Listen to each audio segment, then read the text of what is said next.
तो आइए दोस्तों, मेरे साथ में आज आप लोग हेडिंग डाल दीजिए, नया चैप्टर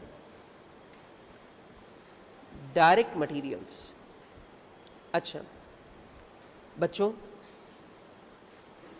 आप लोग जानते हैं बेटा, डायरेक्ट मटेरियल का मतलब होता है वो रॉ मटेरियल जो प्रोडक्ट का पार्ट बन जाता है, जो प्रोडक्ट के अंदर लगता है। ऐसे रॉ मटेरियल को हम लोग डायरेक्ट मटेरियल बोलते हैं। जैसे शर्ट के अंदर कपड़ा लग रहा है, धागा लग रहा है, बटन लग रहे हैं, ये शर्ट के अंदर लग रहा है, तो ये डायरेक्ट मटेरियल है। फर्नीचर में लकड़ी लग रही है, फेविकॉल लग रहा है, कीलें लग रही हैं, माइका लग रही है, ये सब फर्नीचर के अंदर लग रहा है, तो ये सब डायरेक्ट मटेरियल है। ठीक है बेटा, मेरी बात समझ में आ रही है? जैसे बेटा, अगर मान लीजिए आप रेस्टोरेंट में जा रहे हैं, तो रेस्टोरेंट में जाकर के आप क्या खरीदते हो? खाना, फूड। तो आपके फूड के अंदर मान लीजिए आपने सब्जी मंगवाई, तो सब्जी में ऑयल जा रहा है, सब्जी में जो वेजिटेबल है वो जा रही है, क्रीम जा रही है, मसाले जा रहे हैं, तो ऑब्वियस सी बात है ये सब चीजें उस वेजिटेबल के अंदर जा रहा है, वो सब डायरेक्ट मटेरियल है। बेटा बहुत सिंपल सा लॉजिक है, अगर कोई भी रॉ मटेरियल प्रोडक्ट के अंदर जा रहा है तो वो मटेरियल डायरेक्ट मटेरियल है। क्लियर है बात बेटा? क्लियर है बात? पक्की बात? अच्छा एक बात मुझे बताओ, मिठाई बनाते हैं कैसे? मावा और चीनी मिला के। तो मावा और चीनी दोनों कहां जा रहे हैं? मिठाई के अंदर, तो ये क्या है? Direct material. तो वो सारा मटेरियल जो प्रोडक्ट के अंदर जाता है वो डायरेक्ट मटेरियल है। आप ऐसा भी कह सकते हैं वो मटेरियल जिसे हम सीधे कनेक्ट कर सकते हैं प्रोडक्ट के साथ में, मतलब इतना रॉ मटेरियल इस प्रोडक्ट के अंदर गया है, कनेक्ट कर सकते हैं, तो उस मटेरियल को भी क्या बोलते हैं? Direct material. ये बात मुझे बार बार बताने की जरूरत नहीं है, क्योंकि ऑलरेडी बेसिक कॉन्सेप्ट के टाइम पर हमने इसे बहुत गहराई से समझ लिया था। ठीक है, तो आइए बेटा मेरे साथ में लिख दीजिए फटाफट से मीनिंग। और ये मीनिंग अपन सिर्फ फॉर्मेलिटी के लिए लिख रहे हैं, क्योंकि डिस्कशन तो हम लोग ऑलरेडी बेसिक कॉन्सेप्ट में कर चुके थे।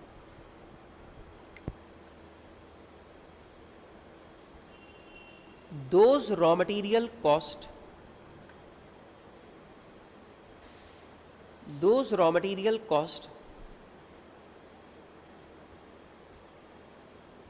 which are incurred specifically, which are incurred specifically for production of our product, for production of our product, or in other words,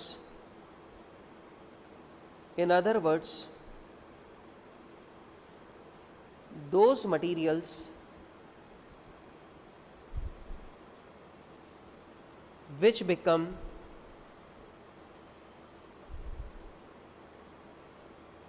part of our product,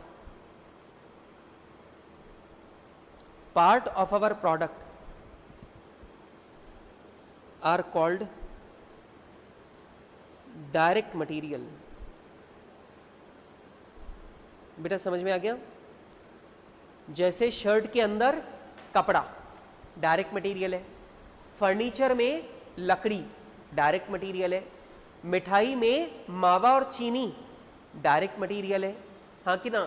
cold drink में पानी, chemical, हाँ वो क्या बोलते हैं, पानी और पेस्टिसाइड्स, हाँ ये सब क्या है? Direct material. सही बात है? अच्छा चलिए बेटा, समझ में आ रही बात?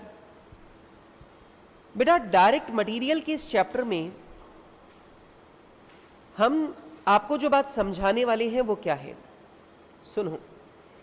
वैसे भी आप लोग को मालूम है, मैं हमेशा आप लोगों को ये बताता हूं कि दरअसल आपकी जो पढ़ाई है ये बिल्कुल मेडिकल वाली पढ़ाई है, इंजीनियरिंग वाली पढ़ाई है। जैसे मेडिकल में डॉक्टर्स को अलग अलग बीमारियां सिखाते हैं कि भैया ये बीमारी है, इसके ये सिम्टम होंगे, ये इसके लिए दवाइयां, ये इसके लिए केमिकल यूज होंगे, इनका ये साइड इफेक्ट होगा, साइड इफेक्ट को दबाने के लिए ये केमिकल और देने पड़ते हैं, मतलब ये दवाइयां और देनी पड़ती हैं। ठीक है, तो डॉक्टर्स को एक एक बीमारी सिखाते हैं और वैसे ही हम लोग जब सीए की पढ़ाई करते हैं तो सीए की पढ़ाई में भी हम आपको एक एक टेक्निक सिखाते हैं जिसका इस्तेमाल आपको अपनी असल जिंदगी में जाकर के करना है। मतलब यहां पर मैं आपको कुछ ऐसी बातें सिखाऊंगा जो आपको जीवन में काम में लेनी है। सर किस बारे में? मैं आपको बताऊं, अगर आप एक प्रोडक्शन यूनिट चलाते हो, अगर आप एक बड़ी सारी फैक्ट्री चलाते हो और उसमें प्रोडक्शन में बहुत सारे तरह का रॉ मटेरियल अगर आप इस्तेमाल करते हो तो ऑब्वियस बात है उस रॉ मटेरियल को संभालना भी पड़ेगा। अब संभालना कैसे? कई सारी चीजें हैं।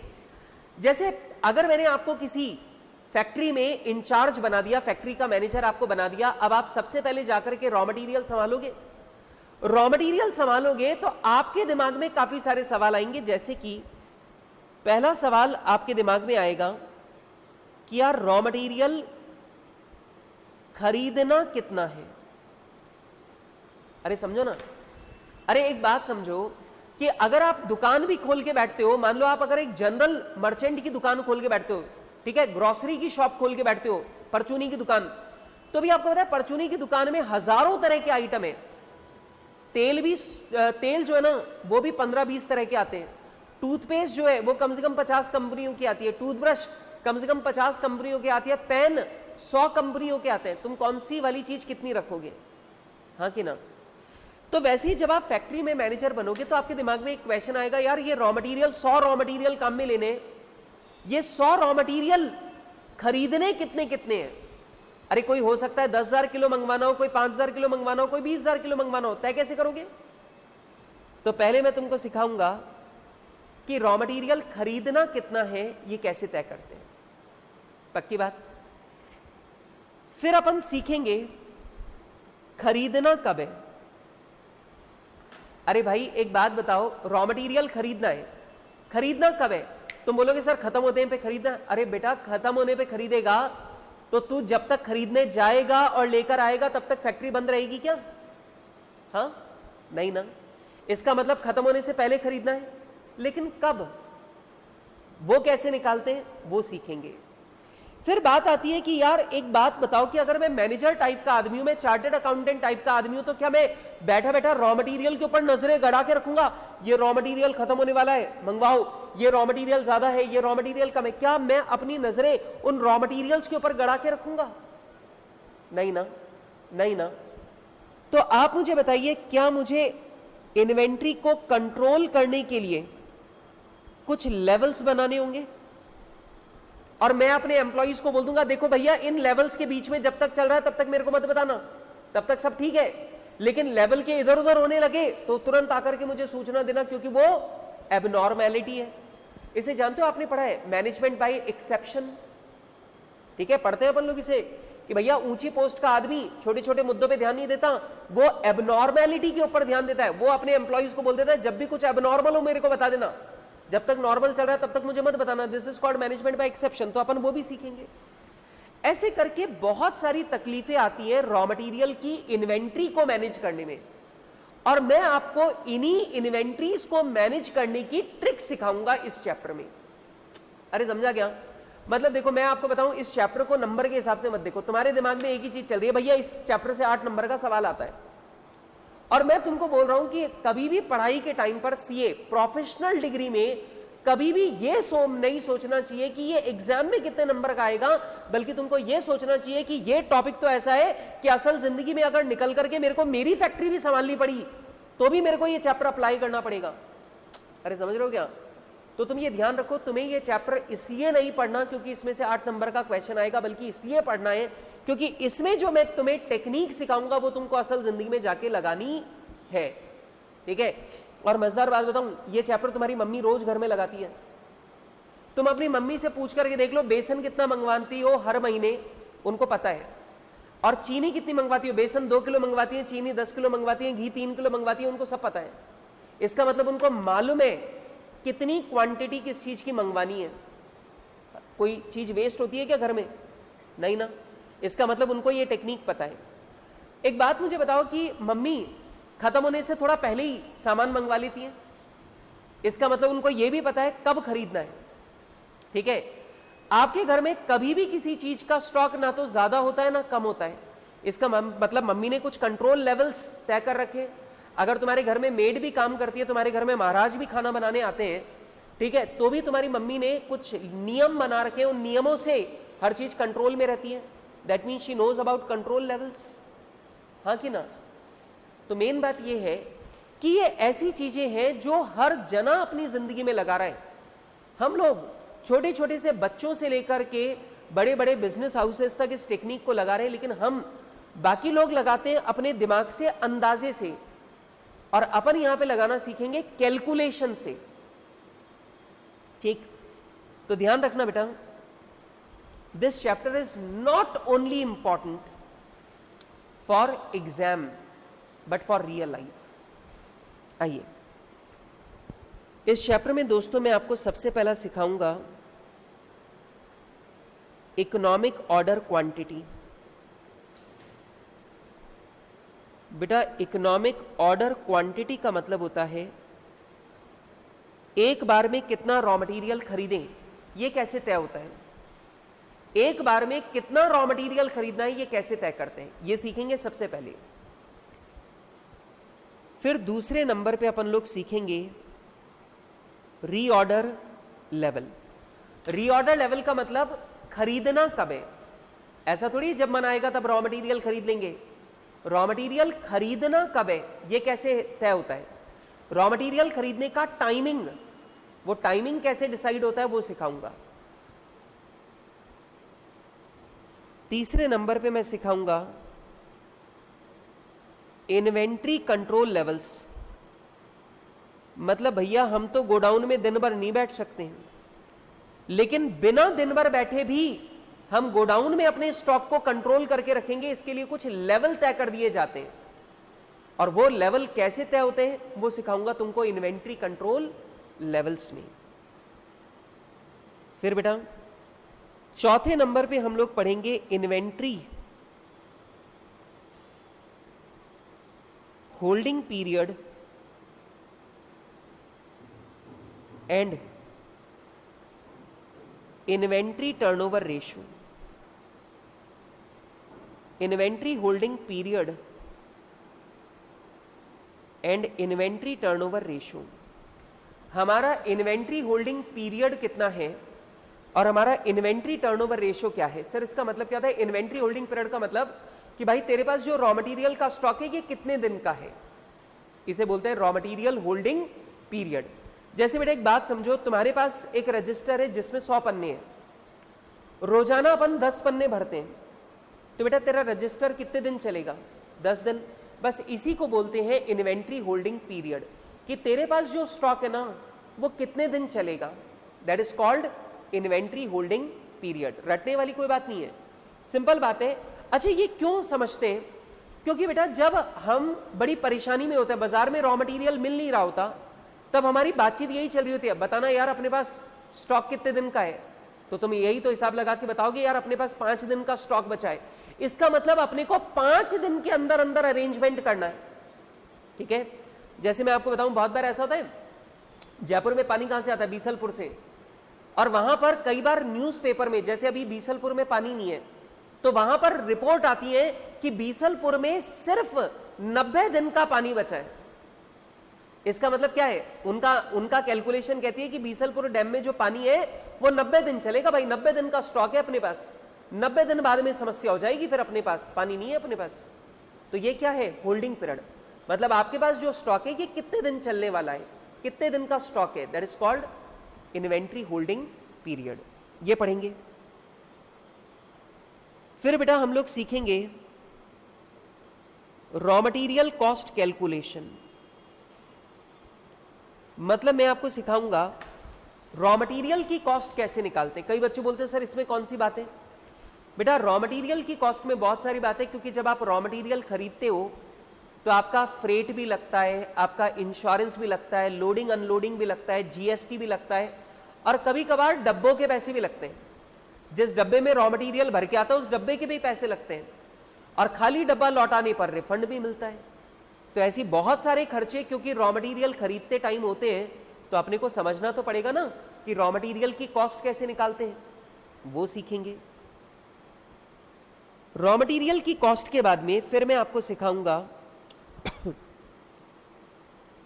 ABC system of inventory management. बेटा मैं आपको इन्वेंट्री मैनेजमेंट का एबीसी सिस्टम सिखाऊंगा। सर ये ABC system of inventory management क्या होता है? ये कुछ खास नहीं है, ये सिंपल बोलता है भैया रॉ मटेरियल के 3 कैटेगरी बना लो, महंगा, मीडियम, सस्ता। महंगे वाले को संभाल के रखो, मीडियम वाले का ध्यान रखो, सस्ते वाले को मरने दो। ठीक, that is called ABC system of inventory management. क्या बोलता है? इन्वेंट्री मैनेजमेंट का एबीसी सिस्टम कहता है रॉ मटेरियल के 3 हिस्से कर लो, महंगे वाले मटेरियल, मीडियम कॉस्ट वाले मटेरियल और सस्ते वाले मटेरियल।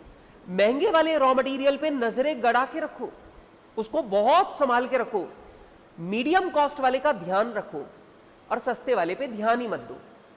ठीक है, that is called ABC system of inventory management. ये बहुत इंपॉर्टेंट पॉइंट है लाइफ में, ये सारी ये हर जगह लगता है, ये हर जगह लगता है।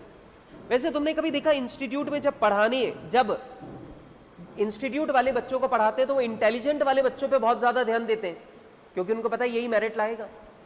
ठीक, जो मीडियम लेवल के बच्चे हैं उनको ठीक से पढ़ाते हैं और जो बिल्कुल कचरा बच्चे हैं उनको पता है कि इनको कितना भी पढ़ा लो और कितना भी बोल लो, कितनी भी मेहनत कर लो, ये तो फेल ही होने वाले, तो उनके ऊपर मेहनत नहीं करते।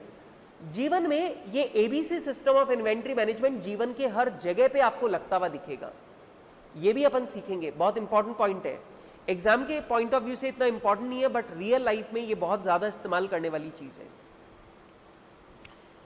और इसके बाद में बेटा हम लोग सीखेंगे वैल्यूएशन ऑफ इन्वेंट्री। बेटा आपको ये वाला टॉपिक ऐसा है जो आप लोगों ने पहले फाउंडेशन में पढ़ रखा है, याद है? FIFO, LIFO, simple average, weighted average. तो वो LIFO, FIFO, simple average, weighted average, वो जो इन्वेंट्री वैल्यूएशन के मेथड है वो भी मैं आपको यहां पर सिखाऊंगा। तो बेटा कुल मिलाकर ये 7 टॉपिक अपने को यहां पे पढ़ने हैं। ठीक है, आप लोग बोलेंगे सर चैप्टर सिंपल है कि टफ? तो बेटा let me clarify one thing, this chapter is very की पावर इंफिनिटी सिंपल। ये चैप्टर आसान नहीं है बेटा, ये चैप्टर आसानों का राजा है। It is king of easy chapters. मतलब भैया इससे आसान चैप्टर अगर तुम पूरे कोर्स में ढूंढने का प्रयास करोगे तो तुमको नहीं मिलेगा। ये इतना आसान चैप्टर है जिसकी कोई हद नहीं है। तो आप मुझे बताइए अगर ये इतना आसान चैप्टर है तो क्या हम लोग इसे शुरू करें? लेकिन मैंने आपको बेसिक बातें मैंने आपको समझाने का प्रयास किया कि इस चैप्टर को कभी भी ये मान के मत पढ़ना कि इसमें 8 नंबर का सवाल आएगा, बल्कि मैं सच बताऊं ये वो चैप्टर है जो असल जिंदगी में तुम्हारे सबसे ज्यादा काम में आएगा। चाहे तुम खुद का बिजनेस करो, चाहे तुम किसी बड़ी कंपनी में मैनेजर की पोस्ट पे रहो, लेकिन ये चैप्टर वो चैप्टर है जो असल जिंदगी में सबसे ज्यादा इस्तेमाल होता है। ठीक, आइए दोस्तों मेरे साथ में लिखना शुरू करेंगे टॉपिक 1 और टॉपिक नंबर 1 का हेडिंग डाल दीजिए इकोनॉमिक ऑर्डर क्वांटिटी। बेटा ऑर्डर क्वांटिटी का मतलब होता है एक बार में आप कितना रॉ मटेरियल खरीदते हो। सुना क्या? एक बार में कितना रॉ मटेरियल खरीदते हो, इसे हम लोग बोलते हैं इकोनॉमिक ऑर्डर क्वांटिटी। क्या बोलते हैं? उसे हम लोग बोलते हैं ऑर्डर क्वांटिटी। और एक बार में कितनी क्वांटिटी खरीदें कि हमारी रॉ मटेरियल कॉस्ट कम से कम आए, तो उसे हम लोग बोलेंगे इकोनॉमिक ऑर्डर क्वांटिटी। इकोनॉमिक मतलब सस्ता, ऑर्डर क्वांटिटी मतलब एक बार में कितना खरीदें। तो एक बार में कितना खरीदें कि हमारी साल भर की रॉ मटेरियल कॉस्ट मिनिमम हो जाए, उसे हम लोग बोलते हैं इकोनॉमिक ऑर्डर क्वांटिटी। क्लियर है बात? लिखे फटाफट से।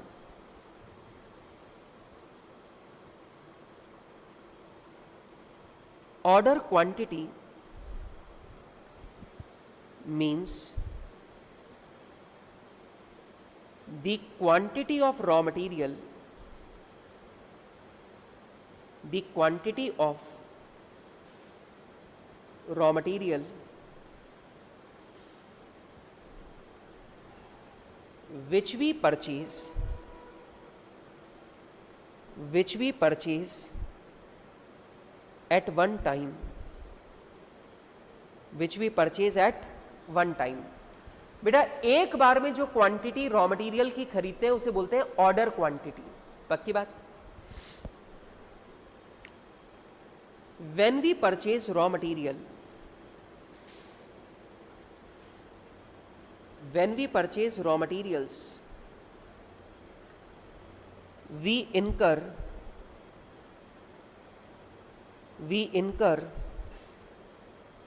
following three expenses. We incur following three expenses. बेटा आप जब रॉ मटेरियल खरीदते हो ना तो आप तीन खर्चे करते हो.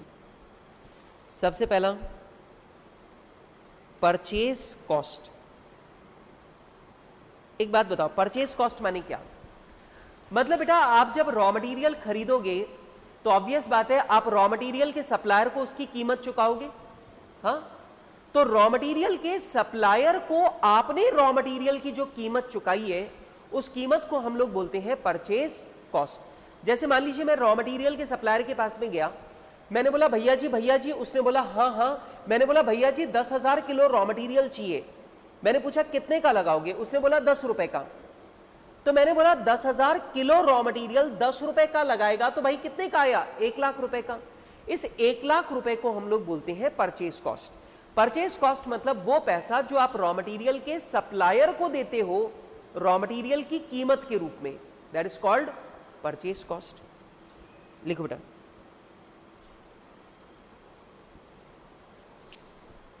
It means the cost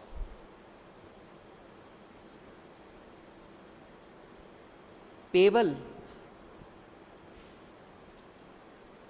to raw material supplier, payable to raw material supplier as a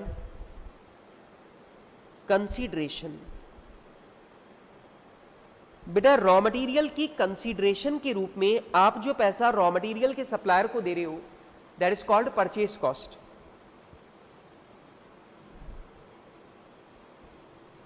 it includes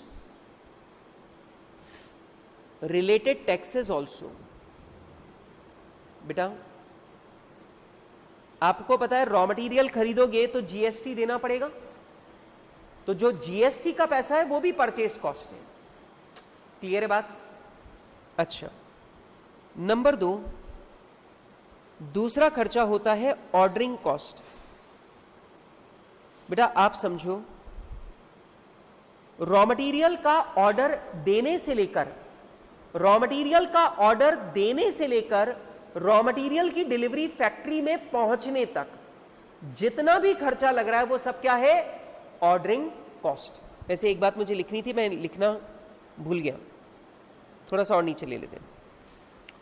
एक बात मुझे बताओ कि आप जितनी ज्यादा क्वांटिटी का ऑर्डर करोगे आपको उतना ही ज्यादा क्वांटिटी डिस्काउंट मिलेगा, और अगर आपको क्वांटिटी डिस्काउंट मिलेगा तो आपकी परचेज कॉस्ट उतनी ही कम हो जाएगी. बोलो जी बोलो फटाफट से, हाँ कि ना? जैसे एक बात मुझे बताओ कि मुझे साल भर में 1 लाख केजी रॉ मटेरियल की आवश्यकता है. Please listen carefully. मुझे साल भर में 1 लाख केजी रॉ मटेरियल की आवश्यकता है. अब मेरे पास ऑप्शन है मैं एक बार में 10,000 किलो खरीद सकता हूं, तो साल में 10 बार खरीदना पड़ेगा. 20,000 किलो खरीदूंगा तो साल में 5 बार खरीदना पड़ेगा.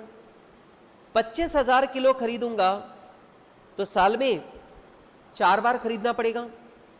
50,000 किलो खरीदूंगा तो ऑब्वियस ही बात है साल में 2 बार खरीदना पड़ेगा. लेकिन अब आप मुझे बताओ अगर आप दुकानदार के पास जाकर 10,000 किलो मांगोगे तो डिस्काउंट कम देगा, और 20,000 किलो खरीदोगे तो वो डिस्काउंट ज्यादा देगा. हो सकता है वो 10 रुपए की जगह 9 रुपए में देने को तैयार हो जाए. आपने 25,000 किलो खरीदा एक बार में तो वो आपको और सस्ता लगा देगा, 8 रुपए में लगा देगा. अगर आपने 50,000 किलो खरीदा तो वो और सस्ता दे देगा, हो सकता है वो 7 रुपए में दे दे. हाँ कि ना? तो आप मुझे बताइए आप जितनी ज्यादा क्वांटिटी एक बार में खरीदोगे रॉ मटेरियल का सप्लायर आपको उतना ही डिस्काउंट ऑफर करेगा, और जितना डिस्काउंट ऑफर करेगा उतनी ही आपकी परचेस कॉस्ट कम हो जाएगी। मतलब परचेस क्वांटिटी, मतलब ऑर्डर क्वांटिटी जितनी ज्यादा होगी, परचेस कॉस्ट आपकी उतनी ही कम होगी। क्यों? क्योंकि आपको डिस्काउंट मिलेगा। क्लियर है बात? हाँ जी बेटा, समझ में आ रही है बात? तो आप मुझे बताइए, मैं यहां पे लिख सकता हूं क्या? If we order higher quantity, if we order higher quantity, we will get higher discount, we will get higher discount from supplier, higher discount from supplier, and our purchase cost will be low। तो बेटा हमारी purchase cost जो है वो कम हो जाएगी। बेटा ज्यादा क्वांटिटी का ऑर्डर करोगे, ज्यादा डिस्काउंट मिलेगा, ज्यादा डिस्काउंट मिलेगा तो परचेस कॉस्ट कम हो जाएगी। अच्छा, ऑर्डरिंग कॉस्ट सुना, मैं भी आपको बता रहा था, ऑर्डर बुक कराने से लेकर डिलीवरी आने तक, फैक्ट्री में रॉ मटेरियल के उतरने तक जितने भी खर्चे लग रहे हैं वो सारे के सारे खर्चे क्या हैं? Ordering cost. वो खर्चे क्या हैं? Ordering cost. जैसे ऑर्डर बुक करवाने का खर्चा। बेटा एक बात समझो, अगर मैंने ऑर्डर बुक कराने के लिए फोन किया, तो ऑर्डर बुक कराने के लिए अगर मैं फोन करूंगा तो फोन में 2 रुपए लग गए, ये ऑर्डरिंग कॉस्ट है। उसके बाद में वहां से माल की लोडिंग होगी, ऑर्डरिंग कॉस्ट है। ट्रांसपोर्टेशन लगेगा, ऑर्डरिंग कॉस्ट है। रास्ते का इंश्योरेंस होगा, ऑर्डरिंग कॉस्ट है।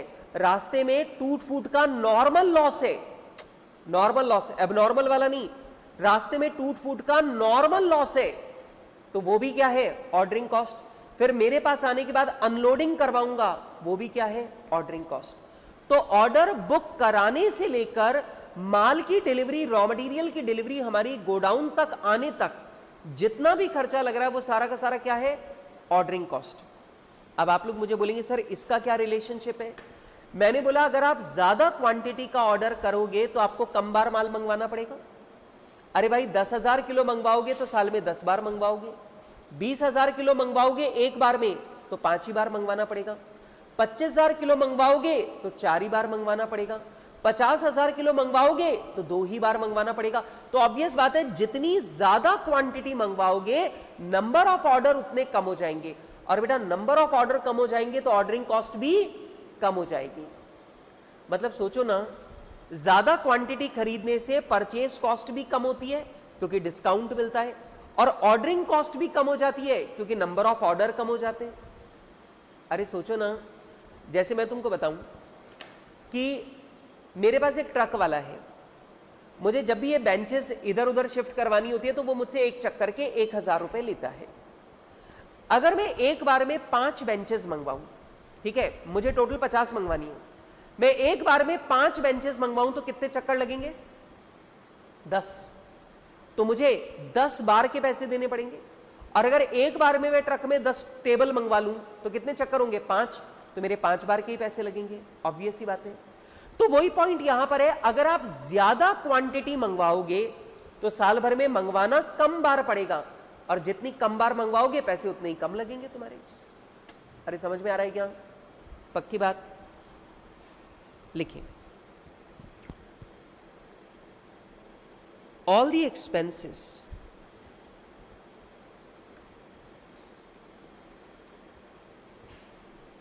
which are incurred from the time of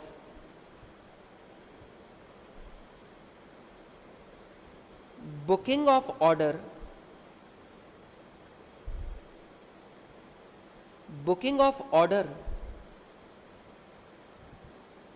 to the time of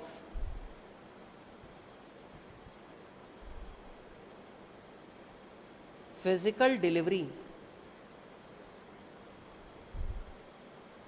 in our godown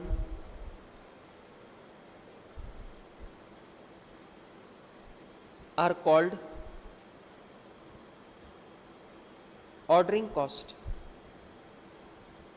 बेटा उन सारे की सारी खर्चों को अपन क्या बोलते हैं? Ordering cost. फॉर एग्जाम्पल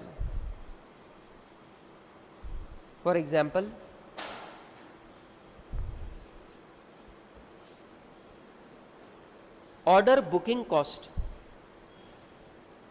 बेटा ऑर्डर बुक कराने का खर्चा, जो हमारा लोडिंग अनलोडिंग का खर्चा लग रहा है, बेटा जो हमारा लोडिंग अनलोडिंग का खर्चा लग रहा है वो, बेटा जो हमारा ट्रांसपोर्टेशन लग रहा है, बेटा ट्रक वाला जो पैसे ले रहा है वो ऑक्ट्रॉय. बेटा ऑक्ट्रॉय होते हैं चुंगी, ठीक है, टैक्स होता है लोकल टैक्स, ठीक है. ऑक्ट्रॉय क्या होता है? लोकल टैक्स, ठीक है, ऑक्ट्रॉय. उसके अलावा बेटा हमारा ट्रांजिट इंश्योरेंस, बेटा रास्ते का जो अपन ने इंश्योरेंस करवाया वो नॉर्मल लॉस इन ट्रांजिट. बेटा रास्ते में जो नॉर्मल लॉस है, रास्ते में टूट फूट का जो नॉर्मल वेस्टेज है वो भी क्या है? Ordering cost. तो बेटा ऑर्डर बुक कराने से लेकर रॉ मटेरियल की डिलीवरी गोडाउन में आने तक जितना भी खर्चा लग रहा है वो सब क्या है? Ordering cost. अब ध्यान से सुनना मेन बात. If we order a higher quantity,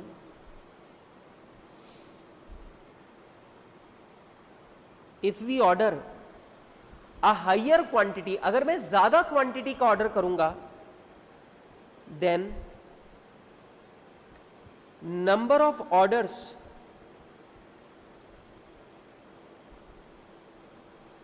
during the year will be less. बेटा तो साल भर में जो नंबर ऑफ ऑर्डर्स हैं वो क्या होंगे? कम. बेटा एक बार में 10,000 मंगवाओगे तो 10 ऑर्डर, एक बार में 20,000 मंगवाओगे तो 5 ऑर्डर, तो ऑर्डर कम हो जाएंगे. Due two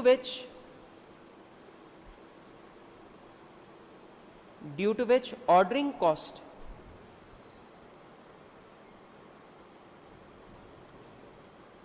will also be लो.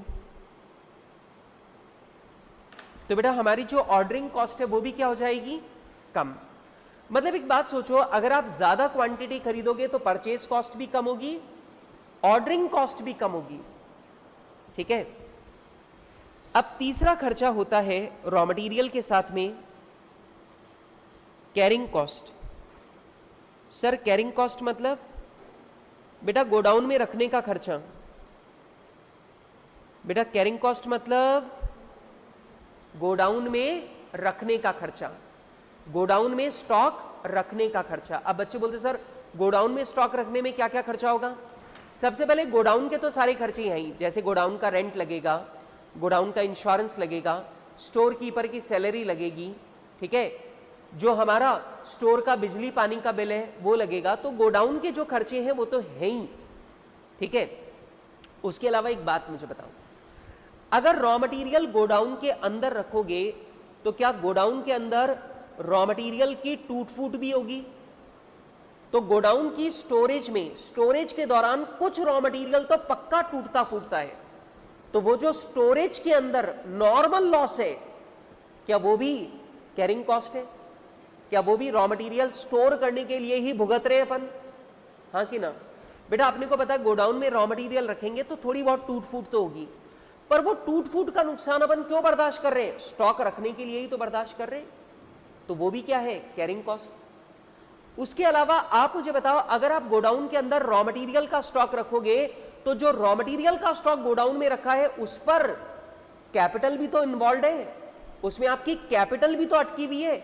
अगर आपके गोडाउन के अंदर 10 लाख रुपए का रॉ मटेरियल भरा हुआ है तो आपने 10 लाख रुपए की कैपिटल भी तो उलझी पड़ी है, तो उस कैपिटल पे ब्याज का नुकसान भी तो हो रहा है. तो वो जो ब्याज का नुकसान है वो भी क्या है? कैरिंग कॉस्ट, वो भी स्टोरेज कॉस्ट है। बेटा बात समझ में आ रही है? तो कुल मिलाकर रॉ मटेरियल को अपने गोडाउन में रखने के लिए जितना भी पैसा खर्च हो रहा है वो सब कैरिंग कॉस्ट है। लिखिए,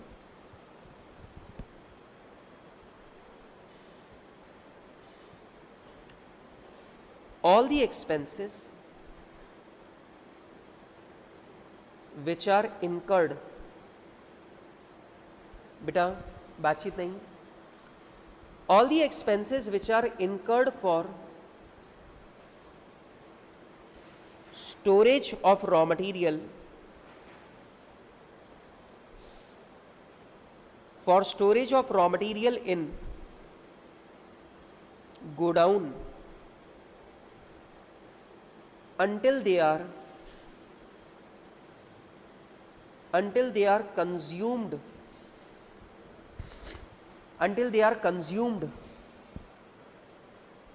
for production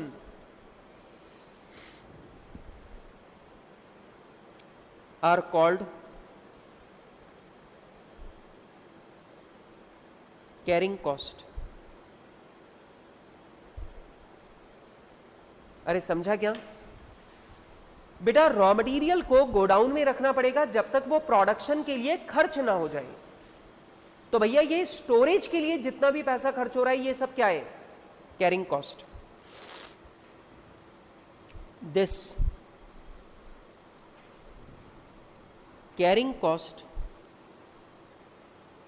विल इंक्लूड, बेटा ये जो आपकी कैरिंग कॉस्ट है ना, इसमें क्या क्या इंक्लूड होता है?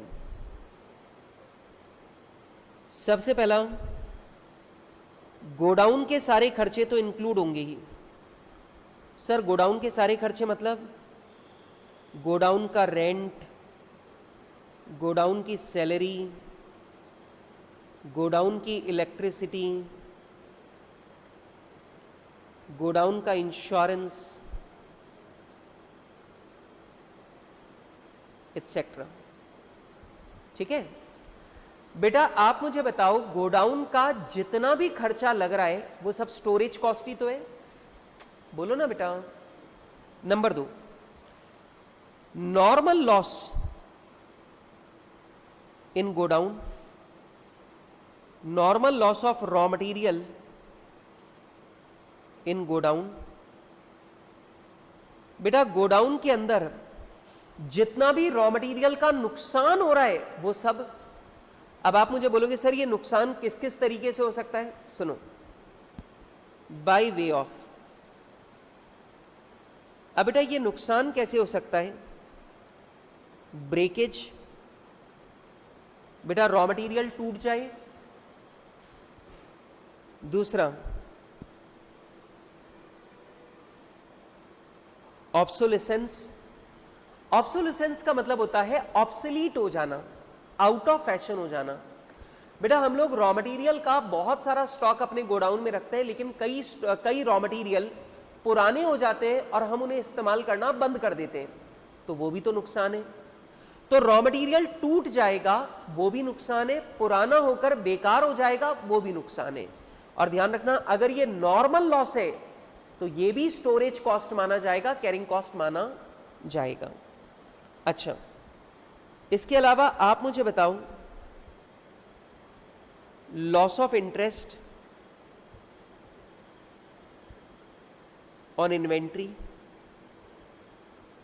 बेटा ऑब्वियस सी बात है, अगर आप गोडाउन में 10 लाख रुपए का माल रखोगे तो आपकी 10 लाख रुपए की कैपिटल आपके स्टॉक में उलझी रहेगी, और 10 लाख रुपए की कैपिटल अगर आपके स्टॉक में उलझी हुई है इसका मतलब हर साल 10 लाख रुपए पे ब्याज का नुकसान भी आपको झेलना पड़ेगा। बेटा आप मुझे बताओ कि अगर मैंने एक बिजनेस शुरू किया और मैंने क्या किया, बिजनेस के अंदर 50 लाख रुपए का स्टॉक रख लिया, तो यार ये 50 लाख रुपए भी तो मेरी कैपिटल है। तो 50 लाख रुपए का अगर स्टॉक भर के रखा है तो हर साल 50 लाख रुपए पे ब्याज का नुकसान भी तो हो रहा है, तो ये भी क्या है? Carrying cost. तो बेटा ये जो ब्याज का नुकसान है ये भी मेरी क्या है? Carrying cost.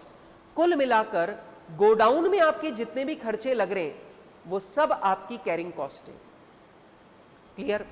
अच्छा अब मुझे सोच के बताना, सोच के जवाब दो। अगर आप एक बार में ज्यादा रॉ मटेरियल मंगवाओगे तो आपको बड़ा गोडाउन लेना पड़ेगा, और बड़ा गोडाउन लोगे तो क्या आपकी कैरिंग कॉस्ट बढ़ जाएगी? हाँ कि ना? अगर एक बार में 10,000 किलो रॉ मटेरियल मंगवाते हो तो छोटे गोडाउन से काम चल जाएगा, और एक बार में 50,000 किलो मंगवाओगे तो आपको बहुत बड़ा गोडाउन लेना पड़ेगा, बहुत ज्यादा कैपिटल उलझ जाएगी, बहुत ज्यादा ऑब्सोलेसेंस और ब्रेकेज का नुकसान भी बढ़ जाएगा। बोलो हाँ कि ना? है ना? तो आप मुझे बताइए कि आपकी कैरिंग कॉस्ट बढ़ जाएगी? पक्की बात। इसका मतलब ऑर्डर क्वांटिटी अगर बड़ी है तो परचेज कॉस्ट कम हो जाती है, ऑर्डरिंग कॉस्ट कम हो जाती है, लेकिन कैरिंग कॉस्ट बढ़ जाती है। पक्की बात। हम ऐसी क्वांटिटी का ऑर्डर करते हैं जहां पर इन तीनों का टोटल मिनिमम आए। अरे सुना क्या? हम उतनी क्वांटिटी एक बार में खरीदते हैं जितनी क्वांटिटी खरीदने से इन तीनों कॉस्ट का टोटल मिनिमम आए, और उसी क्वांटिटी को बोलते हैं इकोनॉमिक ऑर्डर क्वांटिटी। क्या बोलते हैं? Economic order quantity. ठीक है, लिखिए फटाफट से। If we order higher quantity in one time, then we will have to store a larger quantity. We will have to store a larger quantity. हमें ज्यादा क्वांटिटी स्टोर करनी पड़ेगी, due to which our carrying cost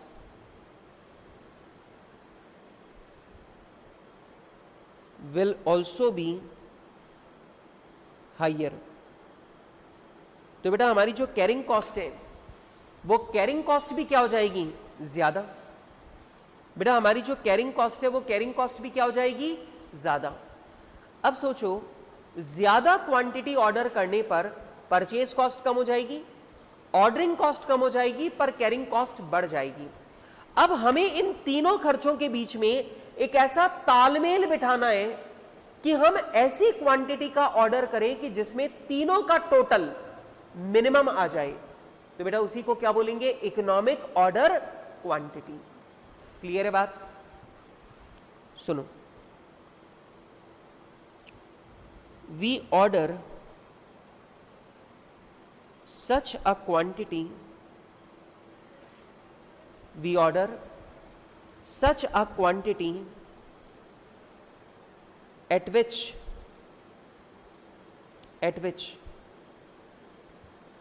we will have lowest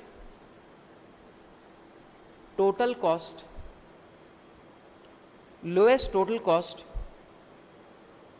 of the above three expenses, at which we will have lowest total cost of above three expenses. Such order quantity is called economic order quantity.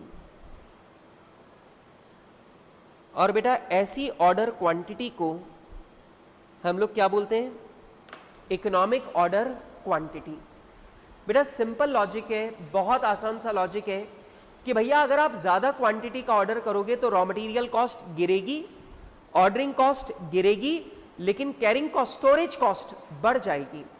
अब आप इन तीनों cost के बीच में एक तालमेल बिठाओ और एक ऐसी क्वांटिटी डिसाइड करो कि जिस क्वांटिटी का ऑर्डर करने पर आपकी ये टोटल कॉस्ट कम से कम आए। उसी को क्या बोलेंगे? Economic order quantity. एक बात ध्यान रखना, इकोनॉमिक ऑर्डर क्वांटिटी को रीऑर्डर क्वांटिटी भी बोलते हैं। बेटा इकोनॉमिक ऑर्डर क्वांटिटी को रीऑर्डर क्वांटिटी भी बोलते हैं। लिख लीजिए, इकोनॉमिक ऑर्डर क्वांटिटी और रीऑर्डर क्वांटिटी, ठीक है। लेकिन अब क्वेश्चन आता है कि सर आपने ये तो समझा दिया कि 3 खर्चे हैं, हमें तीनों खर्चों का टोटल मिनिमाइज करना है, and that is called economic order quantity. पर सर ये इकोनॉमिक ऑर्डर क्वांटिटी डिसाइड कैसे करते हैं वो बताओ। तो बेटा यहां पर इकोनॉमिक ऑर्डर क्वांटिटी को डिसाइड करने के 2 मॉडल्स हैं, 2 मॉडल्स हैं। पहला है स्टेडी स्टेट मॉडल और दूसरा है चेंजिंग स्टेट मॉडल। सर इसका मतलब क्या है? बेटा स्टेडी स्टेट मॉडल वहां लगता है जहां रॉ मटेरियल का सप्लायर आपको डिस्काउंट ना दे रहा हो, और चेंजिंग स्टेट मॉडल वहां लगता है जहां रॉ मटेरियल का सप्लायर आपको डिस्काउंट दे रहा हो। मतलब जैसे रॉ मटेरियल के सप्लायर ने आपको बोल दिया कि भाई साहब एक बार में कितना भी खरीद ले, मैं 1 रुपए का डिस्काउंट नहीं करूंगा, तो वहां पे आपको लगाना है स्टेडी स्टेट मॉडल। और अगर रॉ मटेरियल का सप्लायर आपको टेबल बना के दे दे, देखो भैया इतना ऑर्डर करोगे तो इतना डिस्काउंट, इतना ऑर्डर करोगे इतना डिस्काउंट, इतना ऑर्डर करोगे इतना डिस्काउंट, तो अगर उसने आपको ऑर्डर पे डिस्काउंट ऑफर कर दिया तो वहां पर आपको लगाना है चेंजिंग स्टेट मॉडल। आ रही है मेरी बात समझ में? लिखिए, there are 2 methods for calculating economic order quantity. Economic order quantity निकालने के 2 मेथड हैं। पहला स्टेडी स्टेट मॉडल और दूसरा है चेंजिंग स्टेट मॉडल। बेटा इकोनॉमिक ऑर्डर क्वांटिटी निकालने के 2 तरीके चलते हैं, स्टेडी स्टेट मॉडल और चेंजिंग स्टेट मॉडल। सर किसके क्वेश्चन ज्यादा आते हैं? दोनों के क्वेश्चन बहुत आते हैं। अच्छा, स्टेडी स्टेट मॉडल कब लगाना है? जब रॉ मटेरियल का सप्लायर डिस्काउंट ना दे रहा हो, और अगर डिस्काउंट दे रहा है तो चेंजिंग स्टेट मॉडल। पहला steady state model. Steady state model, हाँ जी सुने, this method is applicable when no discount is offered by raw material supplier.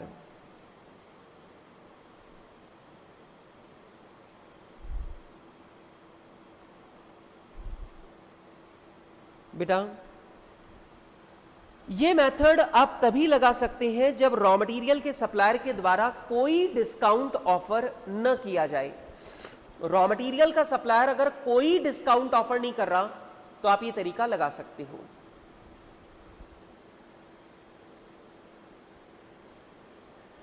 In this method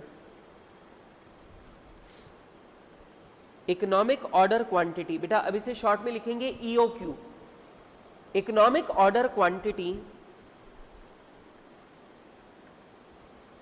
is calculated by the following formula। बेटा इस method में economic order quantity directly formula लगा के निकाली जा सकती है। Economic order quantity is equals to 2RO upon C, और बेटा ये पूरा किस में है? ये ध्यान रखना, ये पूरा अंडर रूट में है।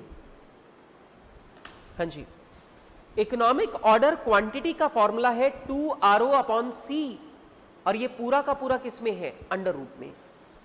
बच्चे बोलते सर ये 3 अक्षर का फॉर्मूला 2RO अपॉन C, हाँ इतना सा फॉर्मूला।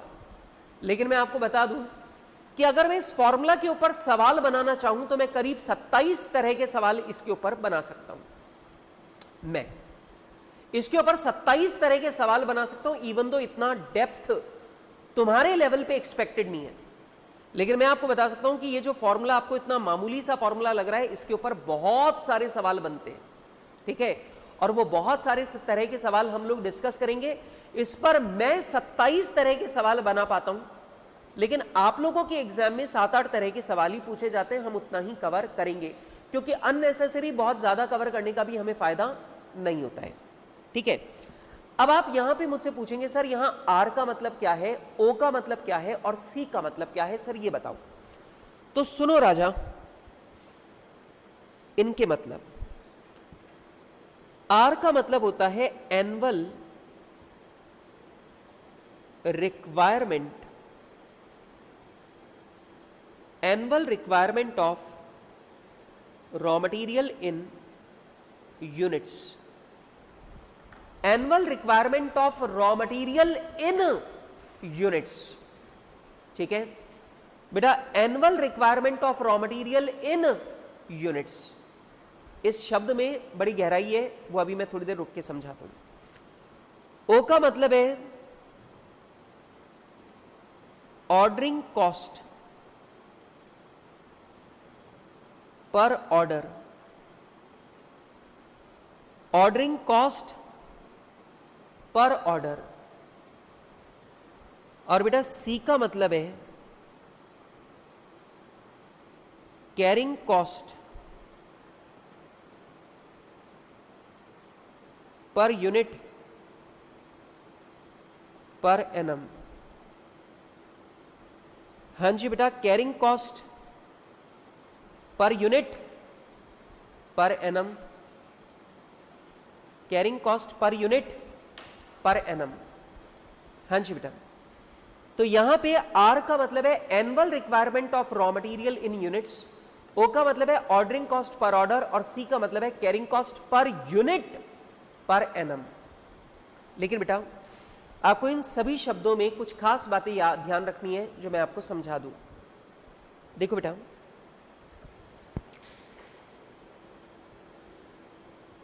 वैसे तो बहुत सारी बातें और मैं बताऊंगा। सबसे पहली बात बेटा, आपको यह समझना है कि इकोनॉमिक ऑर्डर क्वांटिटी हमेशा उस चीज की निकलती है जो आप खरीदते हो, ठीक है। इधर सुनना मेरी बात को। मैंने आपको कहा साहब मैं टीवी बनाता हूं, सुनो ना, मैंने कहा मैं टीवी बनाता हूं और मेरे टीवी की डिमांड 10,000 यूनिट की है साल भर में, ठीक है। मैंने कहा साहब मैं टीवी बनाता हूं और मेरे टीवी की बाजार में डिमांड कितनी है, 10,000 यूनिट सालाना की। तो आप मुझे बताइए एनुअल रिक्वायरमेंट आर कितना है। हां जी, आर कितना है। आप बोलेंगे सर आर 10,000 यूनिट्स है, और मैं आपको बोलूंगा नहीं, गलत जवाब। समझो, आप टीवी बेचते हो, खरीदते नहीं हो, ठीक है। तो आप ये ध्यान से समझो, यहां economic order quantity raw material की होती है, इकोनॉमिक ऑर्डर क्वांटिटी उस चीज की होती है जिसे आप खरीद रहे हो, ना कि वो जिसे आप बेच रहे हो। समझो, अब इस टीवी को बनाने में मान लो मेरे को पिक्चर ट्यूब लगती है, मेरे को पिक्चर ट्यूब लगती है, और बेटा पिक्चर ट्यूब लगती है मेरी 8,000। तो ध्यान रखना एनुअल रिक्वायरमेंट क्या है, 8,000, क्योंकि बेटा टीवी आप बेचते हो, पिक्चर ट्यूब आप खरीदते हो। तो ध्यान रखना जो चीज खरीदोगे उसी की तो इकोनॉमिक ऑर्डर क्वांटिटी निकलेगी। अच्छा बेटा, इकोनॉमिक ऑर्डर क्वांटिटी मतलब क्या होता है, एक बार में कितनी क्वांटिटी खरीदें। तो बेटा एनुअल रिक्वायरमेंट भी तो उसी चीज की लोगे जो खरीदनी है। अच्छा एक बात तुम मुझे बताओ, तुम साइकिल बनाते हो और साइकिल बनाने के लिए तुम टायर खरीदते हो। अब मैंने बोला भाई साहब साल भर में 20,000 साइकिल बेचते हैं, बताओ आर कितना, 40,000। सर 40,000 कैसे, एक साइकिल में 2 टायर लगते हैं। मैंने बोला एक साइकिल में 2 टायर लगते हैं बच्ची, मतलब ये भी सोचने वाली बात है। अब एक बात मुझे बताओ, अगर मैं साइकिल बेचता हूं तो एक साइकिल बनाने के लिए मुझे 2 टायर लगते हैं, 2 टायर लगते हैं, मतलब 20,000 साइकिल बनाने के लिए मेरे को 40,000 टायर लगेंगे। तो आप मुझे बताइए मैं खरीदूंगा क्या, साइकिल या टायर? टायर। तो इकोनॉमिक ऑर्डर क्वांटिटी किसकी निकलेगी? टायर की। तो एनुअल रिक्वायरमेंट भी किसकी लेनी है? टायर की। तो ध्यान रखना बेटा, सवाल को सॉल्व करते टाइम हमेशा पहचानना कि क्वेश्चन में प्रोडक्ट के बारे में बोल रहा है या रॉ मटेरियल के बारे में बोल रहा है। ध्यान रखना, तुम्हें हमेशा रॉ मटेरियल की रिक्वायरमेंट लेनी है। क्लियर है मेरी बात? लिखें, economic order quantity is always calculated for something which we purchase। Sir आपने ऐसा क्यों नहीं लिख देते रॉ मटेरियल? नहीं यार, कई लोग ट्रेडर भी होते हैं, वो टीवी खरीद के टीवी बेचते हैं। अब यार ट्रेडर जो है, जो बनाता नहीं है, वो तो टीवी खरीद रहा है, टीवी बेच रहा है, तो उसके लिए तो खरीदने वाली चीज क्या है? टीवी।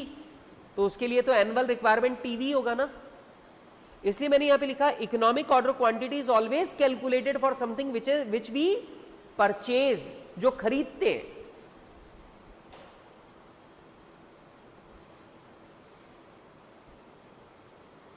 देयरफॉर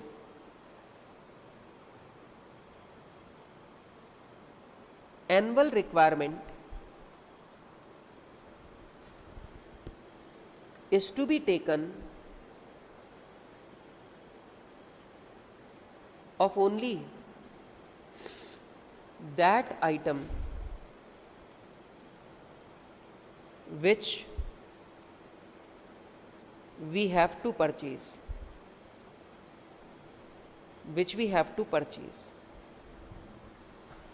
ठीक है, which we have to purchase। अब मैं एग्जाम्पल समझा रहा हूं।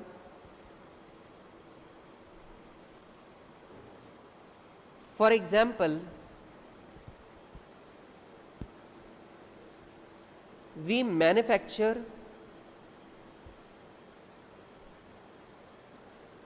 and sell shirts। बेटा मैं शर्ट बना के बेचता हूं, for which we purchase cloth. बेटा मैं शर्ट सिलता हूं और बेचता हूं, और इसके लिए मैं खरीदता क्या हूं? कपड़ा।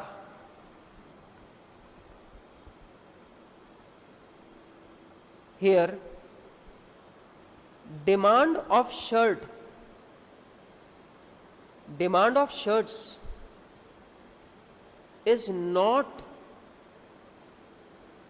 Our annual requirement. बेटा जो शर्ट की डिमांड है, वो मेरी एनुअल रिक्वायरमेंट नहीं है, but requirement of cloth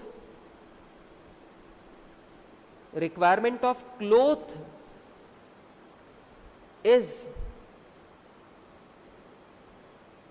our annual requirement for economic order quantity.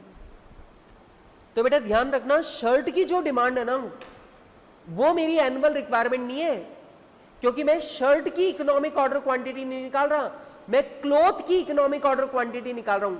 तो मुझे क्लॉथ की जितनी आवश्यकता है वो मेरी एनुअल रिक्वायरमेंट मानी जाएगी। क्लियर है बात? नंबर 2, कभी कभार बेटा सवाल बनाने वाला, प्लीज प्लीज प्लीज इधर इधर इधर सुनो बेटा, सवाल बनाने वाला जो है ये बड़ी चालाकी लगाता है। चालाकी क्या करता है? ये तुमको बता देता है सब कि जो मेरा प्रोडक्ट है ये मैं बेचूंगा कितना, 10,000 यूनिट। मैं चाहता हूं क्लोजिंग स्टॉक कितना रहे, 2,000 यूनिट, और मेरे पास ओपनिंग स्टॉक रखा है 1,000 यूनिट। और मैं आपको बता दूं, हर यूनिट बनाने में मेरा रॉ मटेरियल लगता है 2 किलो। हर एक यूनिट बनाने में रॉ मटेरियल कितना लगता है, 2 किलो। डन। अरे एक मिनट इधर सुनना, बालको सुनो। अब आपको यहां पे प्रोडक्ट के बारे में जानकारी दे दी, आपको यह बता दिया एक यूनिट बनाने में 2 किलो रॉ मटेरियल लगता है। अब आप लोग इतना तो समझ ही चुके हो कि इकोनॉमिक ऑर्डर क्वांटिटी उस चीज की निकालते हैं जो चीज आपको खरीदनी है। That means economic order quantity आपको निकालनी है रॉ मटेरियल की, लेकिन रॉ मटेरियल खरीदना कितना है वो आपको मालूम ही नहीं है। अब क्या करूं, सुनो। यदि 10,000 यूनिट बेचने के बाद 2,000 यूनिट का क्लोजिंग स्टॉक रखना है, दैट मीन्स तुमको टोटल 12,000 यूनिट चाहिए। 12 में से 1,000 यूनिट तुम्हारे पास रखी है, तो बताओ तुम इस साल प्रोडक्शन कितना करोगे, 11,000 यूनिट का। और 11,000 यूनिट का प्रोडक्शन करोगे और हर यूनिट के प्रोडक्शन में 2 किलो रॉ मटेरियल लगता है, तो बेटा तुमको रॉ मटेरियल चाहिए कितना, 22,000 किलो। तो तुमको इस साल 22,000 केजी रॉ मटेरियल चाहिए, तो तुम्हारी एनुअल रिक्वायरमेंट कितनी है, 22,000 केजी। इकोनॉमिक ऑर्डर क्वांटिटी इसके मुताबिक निकलेगी। बेटा आप मुझे जल्दी से बताओ, बात समझ में आ रही है?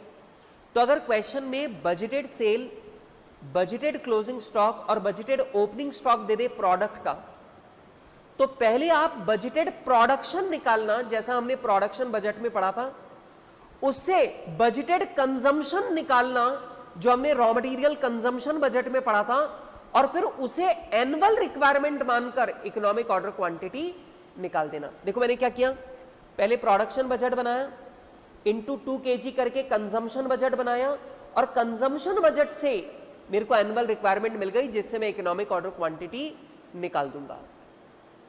नहीं आ रहा समझ में? पॉइंट समझ में आ रहा है? वैसे मैं तुमको बता दूं, बजटरी कंट्रोल में तुमने ये वाला पॉइंट किया है। याद करो, बजटरी कंट्रोल में अपन ने ये वाला फॉर्मूला लगाकर इकोनॉमिक ऑर्डर क्वांटिटी निकाली थी एक सवाल में। उसमें यही तो था, पहले आपने प्रोडक्शन बजट बना के बजटेड प्रोडक्शन निकाला, फिर आपने कंजम्पशन बजट बना के रॉ मटेरियल कंजम्पशन निकाला, उसे एनुअल रिक्वायरमेंट लेकर आपने इकोनॉमिक ऑर्डर क्वांटिटी निकाल दी थी। याद है आपको? वही तो बोल रहा हूं यहां पे।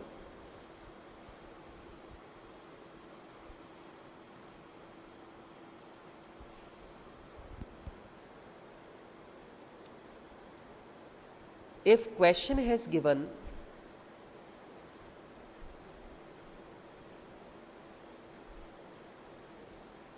information, if question has given information about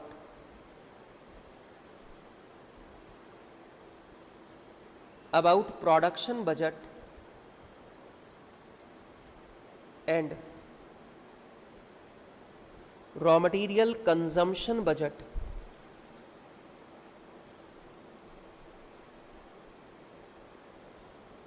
हाँ जी, if question has given information about production budget and raw material consumption budget, then prepare production budget to calculate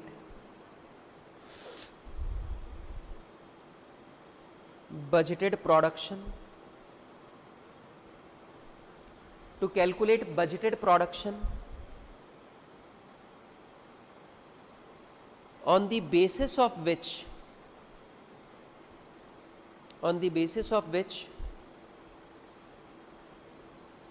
we will get budgeted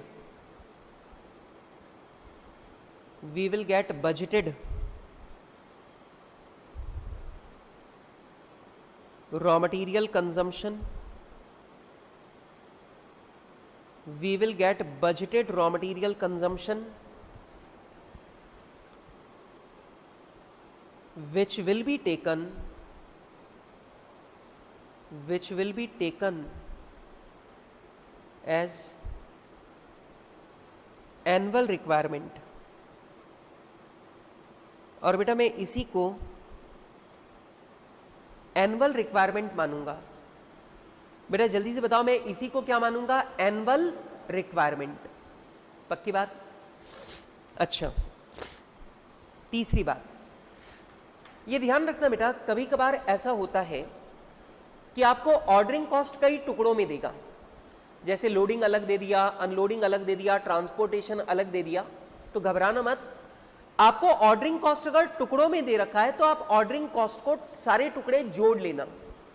इसी तरीके से कभी कभार कैरिंग कॉस्ट भी टुकड़ों में देता है, जैसे आपको स्टोरेज कॉस्ट बता देगा, इंटरेस्ट का नुकसान बता देगा, ऑब्सोलेसेंस बता देगा, अलग अलग, तो आप सबको जोड़ देना। तो अगर आपको ऑर्डरिंग कॉस्ट पर ऑर्डर या फिर carrying cost per unit per annum अगर आपको टुकड़ों में दे रखा है तो आप सारे टुकड़े जोड़कर आप कंसोलिडेटेड अमाउंट निकाल लेना। ठीक है, पक्की बात? लिखिए, if question has given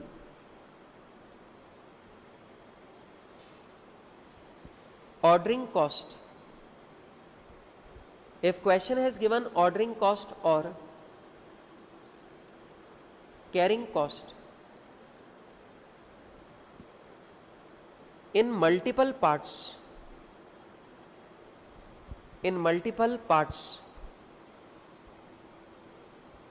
then all the parts will be added together. All the parts will be added together to get full ordering cost per order। तो बेटा इससे अपने को ऑर्डरिंग कॉस्ट पर ऑर्डर पूरी मिल जाएगी and full carrying cost per unit per annum मिल जाएगी। तो बेटा अगर आपको ऑर्डरिंग कॉस्ट टुकड़ों में दे रखी है या आपको carrying cost per unit per annum टुकड़ों में दे रखी है, 3-4 टुकड़ों में दे रखी है, सबको जोड़कर एक कर लेना। ठीक है, एक आखिरी बात या फिर सेकंड लास्ट बात मान लेते हैं। एक बात का ध्यान रखना कि अगर आपको कभी भी क्वेश्चन में कैरिंग कॉस्ट परसेंटेज में दे रखी हो, कैरिंग कॉस्ट परसेंटेज में दे रखी हो, तो याद रखना ये हमेशा परचेस प्राइस पे निकलती है। ठीक है, जैसे रॉ मटेरियल की परचेस प्राइस पर यूनिट है 50 रुपए और मैंने बोला आपकी कैरिंग कॉस्ट 10% है, तो 10% किसका? 50 रुपए का। ठीक है, if carrying cost is given in percentage, then it will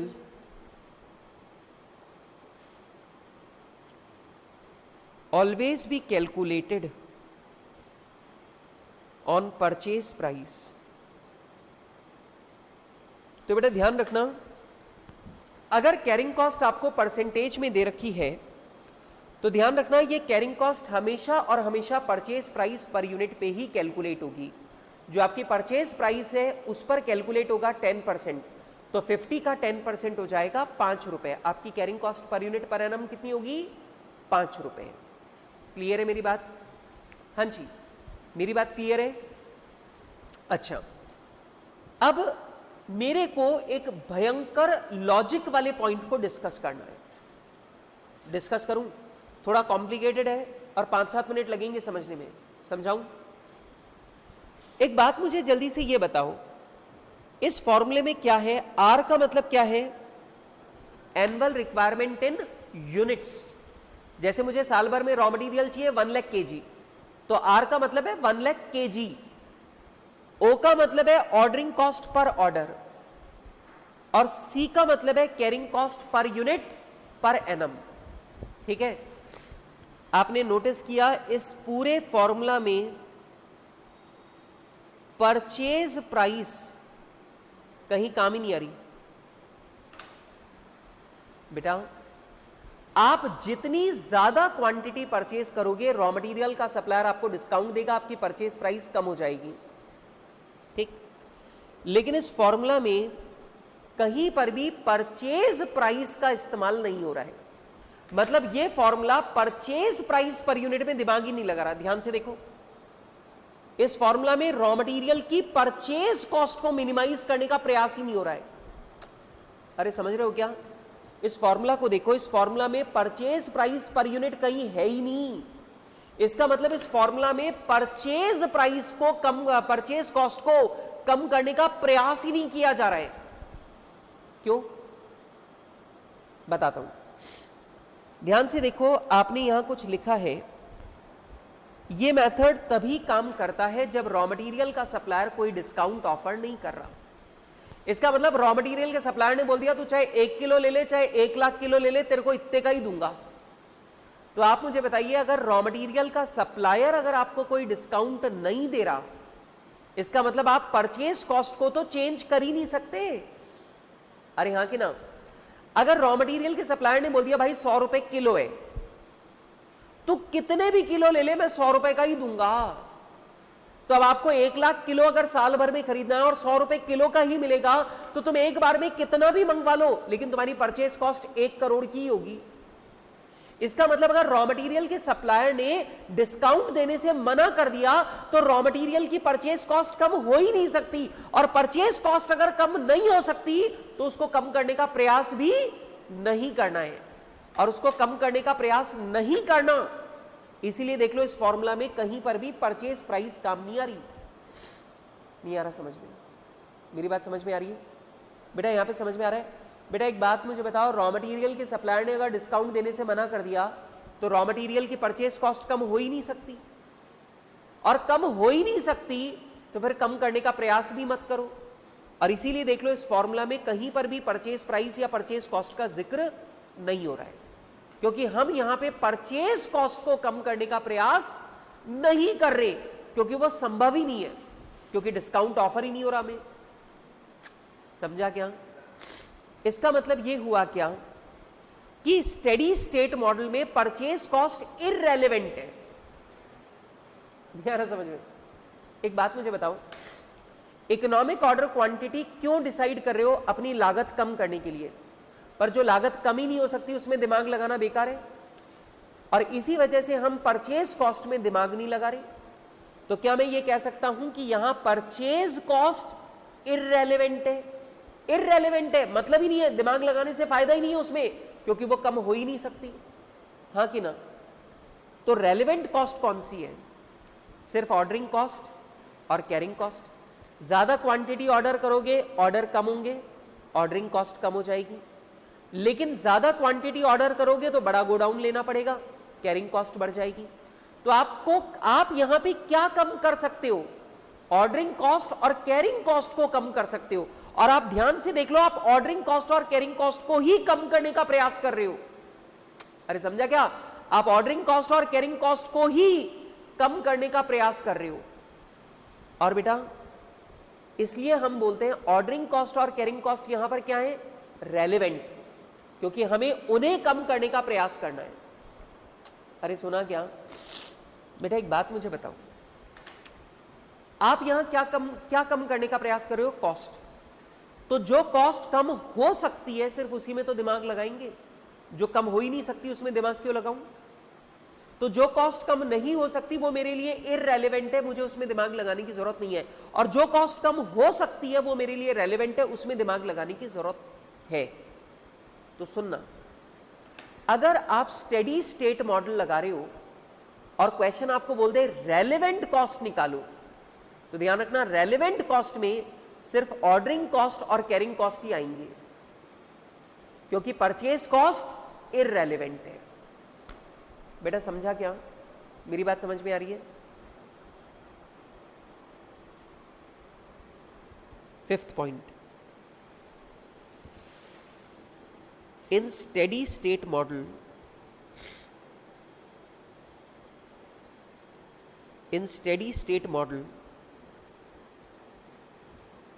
raw material supplier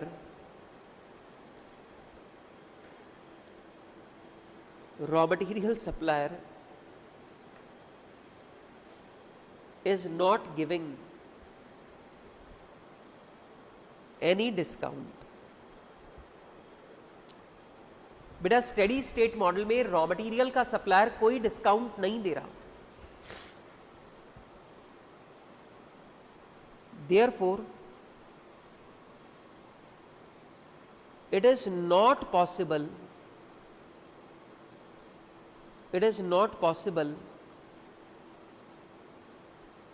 to generate any savings in purchase cost. तो बेटा परचेज कॉस्ट में किसी भी प्रकार की बचत करना संभव नहीं है. Therefore,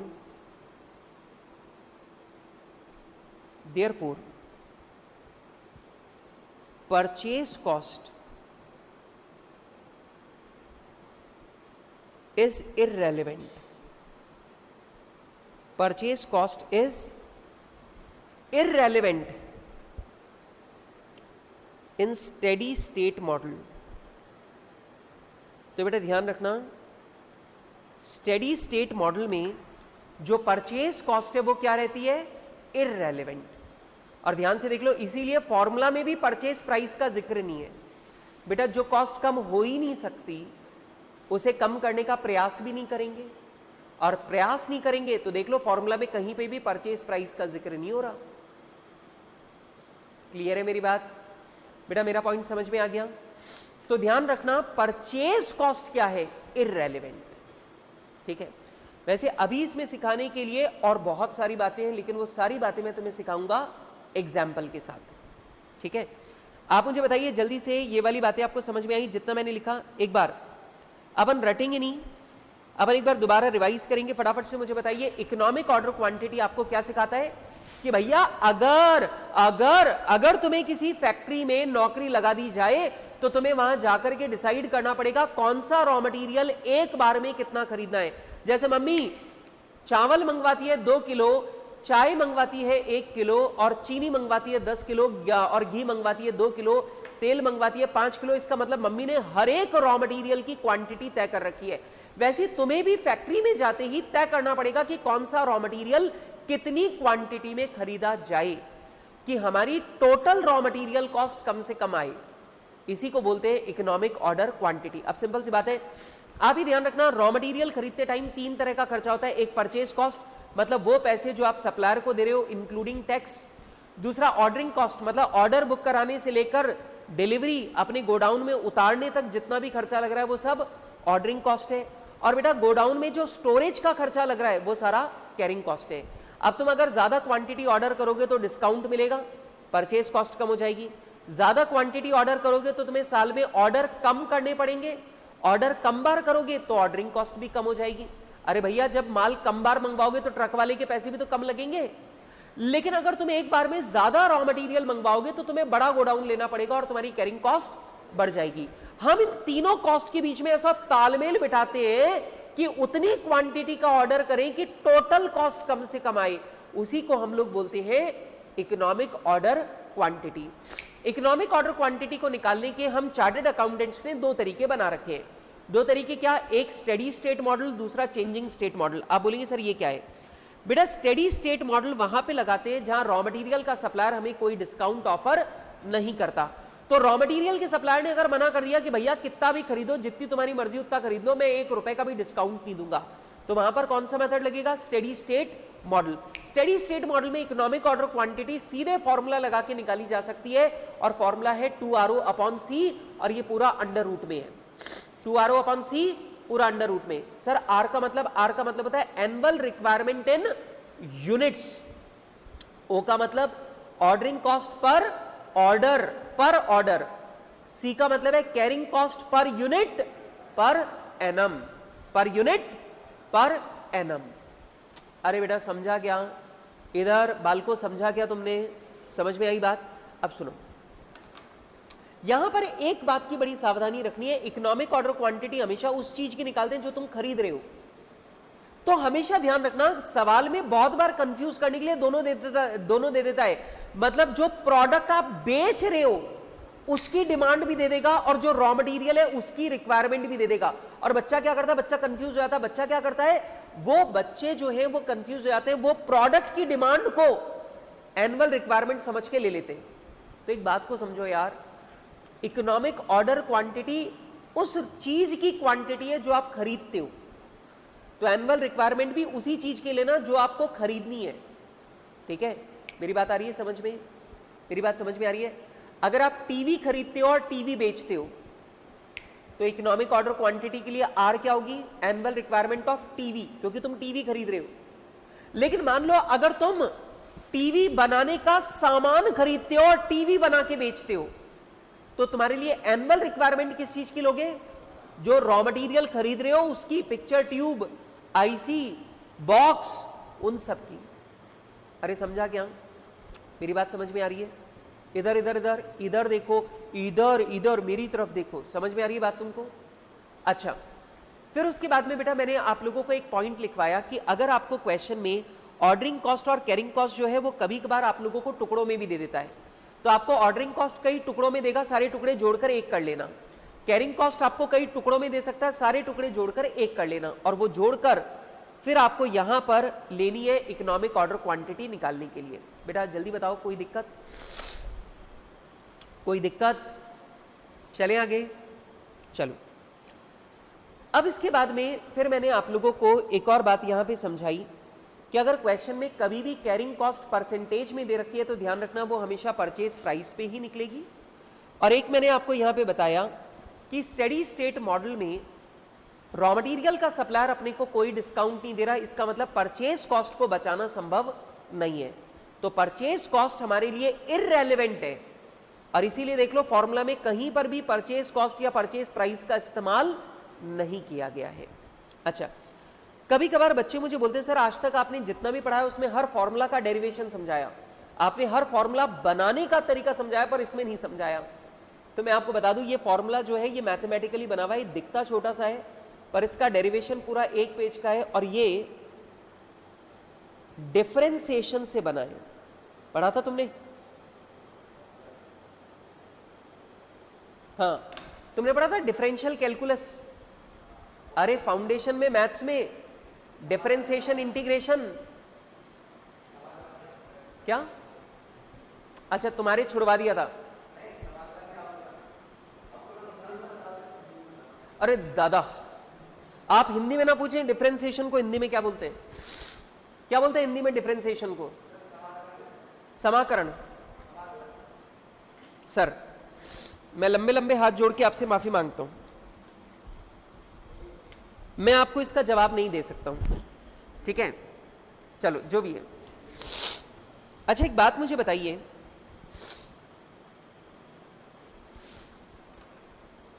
हाँ जी, तो भैया डिफरेंशिएशन में तुमने एक चीज पढ़ी थी मिनिमाइज करना, हाँ? तो वो जो डिफरेंशियल कैलकुलस में मिनिमाइज करना सीखते हैं ना, ये उससे बना हुआ है। और भैया सीधी बात है, अपन को मैथ्स नहीं आती है, अपन थे नॉन मैथ्स वाले, तो अपन क्योंकि नॉन मैथ्स वाले थे तो अपन ने तो फाउंडेशन बड़ी मुश्किल से खुद ने क्लियर किया था, अपनी मैथ्स तो बड़ी वीक है, तो अब इसका डेरिवेशन डिफरेंशियल कैलकुलस से कैसे होगा वो अपन करके नहीं बता सकते। ये अकेली ऐसी चीज है पूरी कॉस्टिंग में जो मैं आपको फॉर्मूला बनाना नहीं सिखाऊंगा, क्योंकि ये मुझे भी नहीं आता। और मुझे क्यों नहीं आता? क्योंकि मुझे डिफरेंशियल कैलकुलस नहीं आता है, ठीक है? अच्छा, कई बच्चे बोलते हैं सर ये 2 कैसे आया? ये बता सकता हूं 2 कहां से आया, वो भी आगे चल के बताऊंगा, अभी नहीं, ठीक है? खैर चलो, अब यहां पे कुल मिलाकर बात यह है कि स्टेडी स्टेट मॉडल का ध्यान रखना। स्टेडी स्टेट मॉडल में economic order quantity direct formula लगा के निकल जाती है, लेकिन ये ध्यान रखना ये तभी लग सकता है जब रॉ मटेरियल का सप्लायर डिस्काउंट ऑफर ना करे। एक बात समझना, सवालों में बोलेगा रॉ मटेरियल के सप्लायर ने 2% डिस्काउंट ऑफर किया है, जैसे ही डिस्काउंट की बात आए आप समझ जाना अब फॉर्मूला काम नहीं करेगा। क्यों? क्योंकि ये फॉर्मूला तब तक ही काम करेगा जब तक रॉ मटेरियल के सप्लायर ने डिस्काउंट ऑफर नहीं किया। ठीक है, डन। पर इसमें बहुत सारी चीजें अभी और हैं, लेकिन वो मैं तुम्हें सिखाऊंगा एग्जाम्पल के साथ। ठीक है, तो आप सभी प्यारे प्यारे से बच्चे अपनी बुक निकालिए और आप सभी बच्चे अपनी बुक में निकाल लीजिए क्वेश्चन नंबर 1। हाँ जी,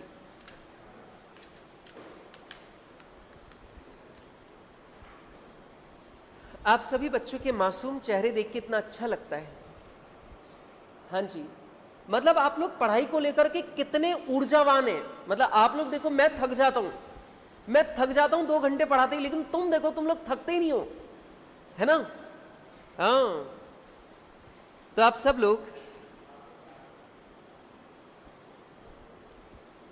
लोग निकाल लीजिए बेटा क्वेश्चन नंबर 1।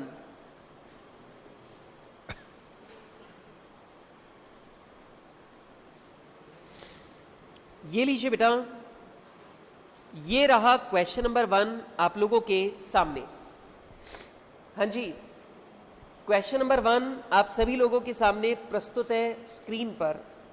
और सुनिए, देखो, this is going to be very interesting. और मैं आपको बता दूं, ये पूरा टॉपिक आपको समझ में आ जाएगा अगर ये पहला क्वेश्चन आपको समझ में आ गया, क्योंकि मैंने इस पहले क्वेश्चन में लगभग सारी बातें इनकॉर्पोरेट कर रखी है। ठीक है, you are given the following information.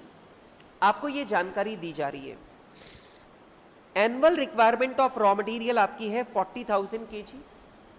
बेटा आपको पूरे साल भर में, ध्यान से देखो, मैंने बहुत क्लैरिफाइड तरीके से लिखा है, annual requirement of raw material, पूरा क्लैरिफाइड लिखा है। रॉ मटेरियल की एनुअल रिक्वायरमेंट आपकी कितनी है? 40,000 kg। क्या ये आर है? हाँ जी।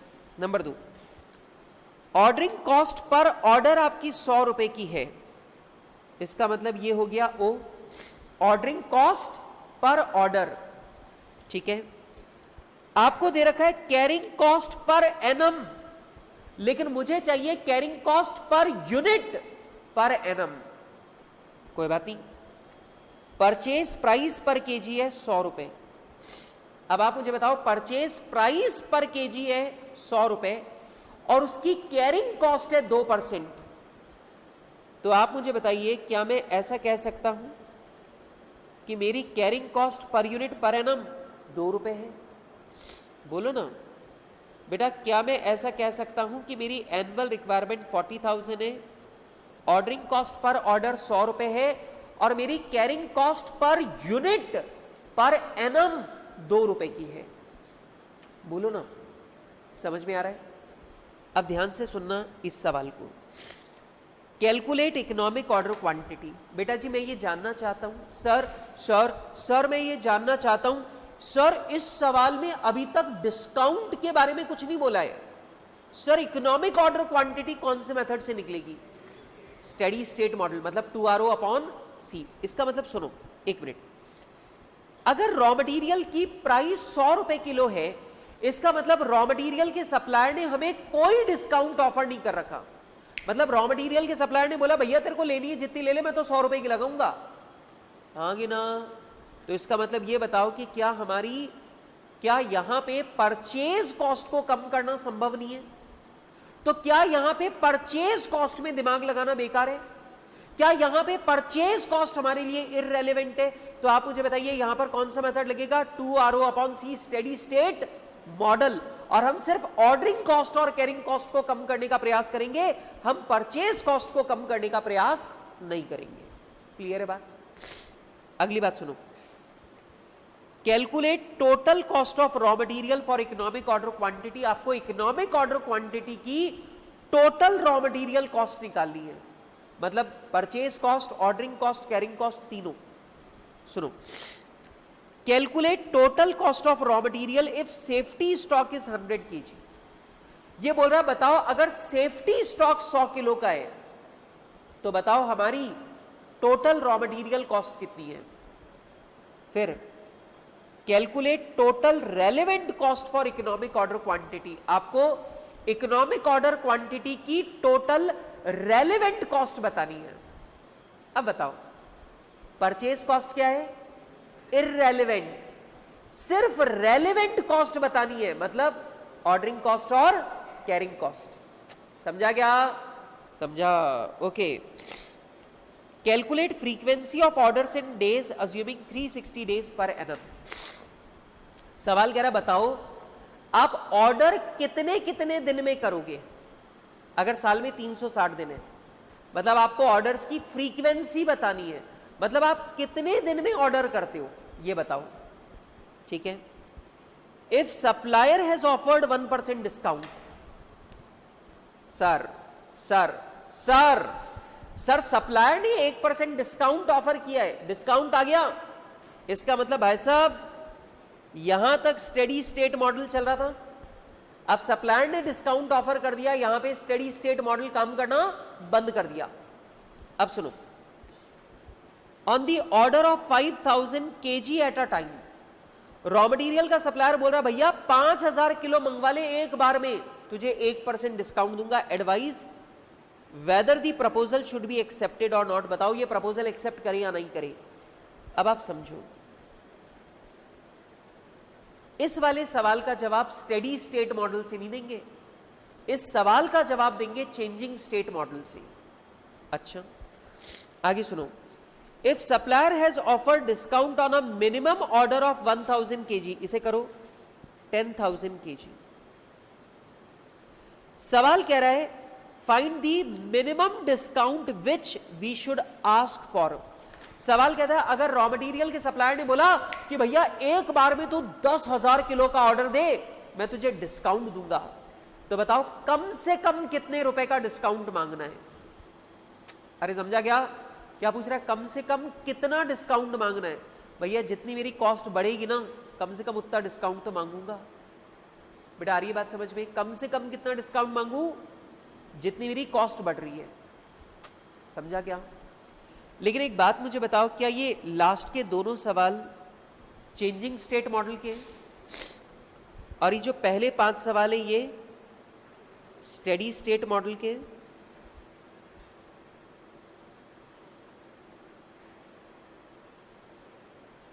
हाँ जी बेटा ये बताओ, पहले 5 सवाल स्टेडी स्टेट मॉडल के, आखिरी के 2 सवाल चेंजिंग स्टेट मॉडल के। जल्दी से बताओ ये ठीक है क्या?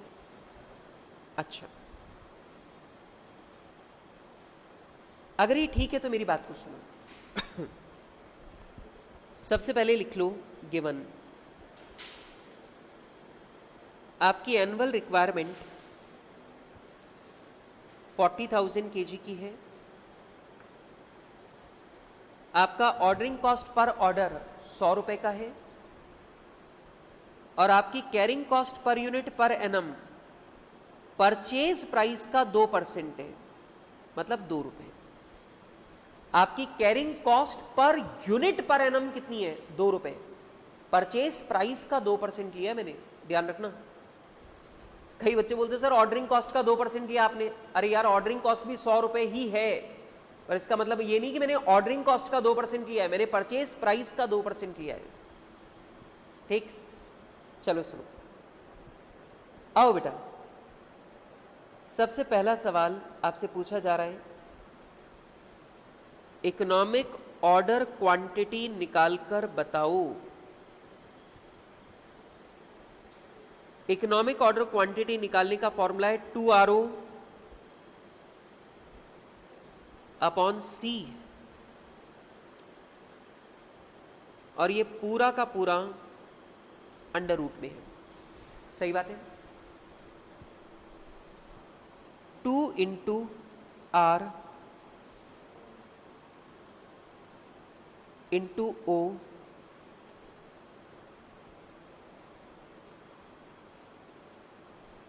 Upon C full under root. हाँ जी, कितना आ रहा है? 2 into 40,000 into 100 upon 2 under root. 2000 kg। बेटा हमारी कैलकुलेशन कहती है कि अगर आप एक बार में 2000 किलो मंगवाओगे ना तो आपकी रॉ मटेरियल कॉस्ट मिनिमम आएगी। ठीक है, पक्की बात। अच्छा, अब दूसरा सवाल ये बड़ा महत्वपूर्ण है आपके समझने के लिए। Total raw material cost for economic order quantity 2000 kg। बेटा आपसे सवाल कह रहा है टोटल रॉ मटेरियल कॉस्ट निकाल के बताओ इकोनॉमिक ऑर्डर क्वांटिटी की, मतलब 2000 किलो की। बेटा अब गौर से सुनना, इधर इधर इधर इधर सब लोग पूरा ध्यान लगाओ मेरी तरफ। सबसे पहला यहां पर मैं लूंगा अपनी परचेस कॉस्ट को। किसको ले रहा हूं? परचेस कॉस्ट को। ध्यान से सुनो, एक बार में अगर 2000 किलो भी खरीदा तो भी बेटा साल भर में इस्तेमाल कितना होगा? 40,000 किलो। सुना क्या? अगर तुमने एक बार में 2000 किलो खरीदा तो भी साल भर में इस्तेमाल कितना करोगे? 40,000 kg। और 1 kg आएगा 100 रुपीज का। तो बेटा साल भर में तुम्हारी परचेज कॉस्ट कितनी होगी? 40 लाख। अब एक बात मुझे बताओ, अगर तुम 4000 किलो ऑर्डर करोगे तो भी साल भर में कितना काम में लोगे? 40,000 kg। 100 रुपए किलो आएगा 40 लाख का। अगर तुम एक बार में 5000 किलो खरीदोगे तो भी साल भर में इस्तेमाल तो 40,000 kg होगा। 100 रुपए के हिसाब से 40 लाख का आएगा। एक बार में 10,000 किलो खरीदोगे तो भी तुम साल भर में यूज कितना करोगे? 40,000 kg। 100 रुपीज का आएगा 40 लाख का। इसका मतलब आप देख लो, एक बार में कितनी भी क्वांटिटी मंगवा लो लेकिन आपकी परचेस कॉस्ट 40 लाख ही रहेगी साल भर की। तो ये तो कम नहीं हो सकती ना। इसीलिए इसे मैंने बोला था ये इररेलेवेंट है, इसमें दिमाग लगाना बेकार है। इसको कम तो कर नहीं सकते, इसको बचा तो सकते नहीं है, डिस्काउंट तो मिल नहीं रहा, तो फिर इसमें दिमाग क्यों लगाए? इसीलिए ध्यान से देखो, इस फॉर्मूला में परचेस प्राइस का कहीं पर भी इस्तेमाल नहीं हो रहा। समझ में आ रही बात? अच्छा, अब ध्यान से सुनो। अब यहां पे ये जो पॉइंट मैं समझा रहा हूं इसे केयरफुली सुनो। ऑर्डरिंग कॉस्ट, ऑर्डरिंग कॉस्ट, सुनो सुनो सुनो, ऑर्डरिंग कॉस्ट। एक बात मुझे बताओ, ये बहुत इजी है वैसे। साल भर में 40,000 kg रॉ मटेरियल चाहिए तुम्हें। एक बार में 2000 kg मंगवाओगे तो साल भर में ऑर्डर कितने होंगे? 20 बार। एक बार में 2000 kg मंगवाओगे तो 40,000 kg मंगवाने के लिए साल भर में कितनी बार ऑर्डर होंगे? 20 टाइम्स। एक बार ऑर्डर करने के 100 रुपए लग रहे हैं, तो 20 बार के 2000। सुना क्या? अच्छा, कैरिंग कॉस्ट। अब कैरिंग कॉस्ट का चक्कर है, एक बार में अगर आप 2000 किलो मंगवाओगे तो आपके गोडाउन में हमेशा कितना स्टॉक रहेगा? 2000 किलो। हाँ कि ना? गलत जवाब। आ जाओ, यह पॉइंट तुम्हें सीखना पड़ेगा। Learning point. मैंने बोला था ना बेटा, बहुत सारी चीजें मैं आपको सवाल करके एग्जाम्पल के साथ में समझाऊंगा। अब पहली बात सुनो, एक बात मुझे बताओ, ये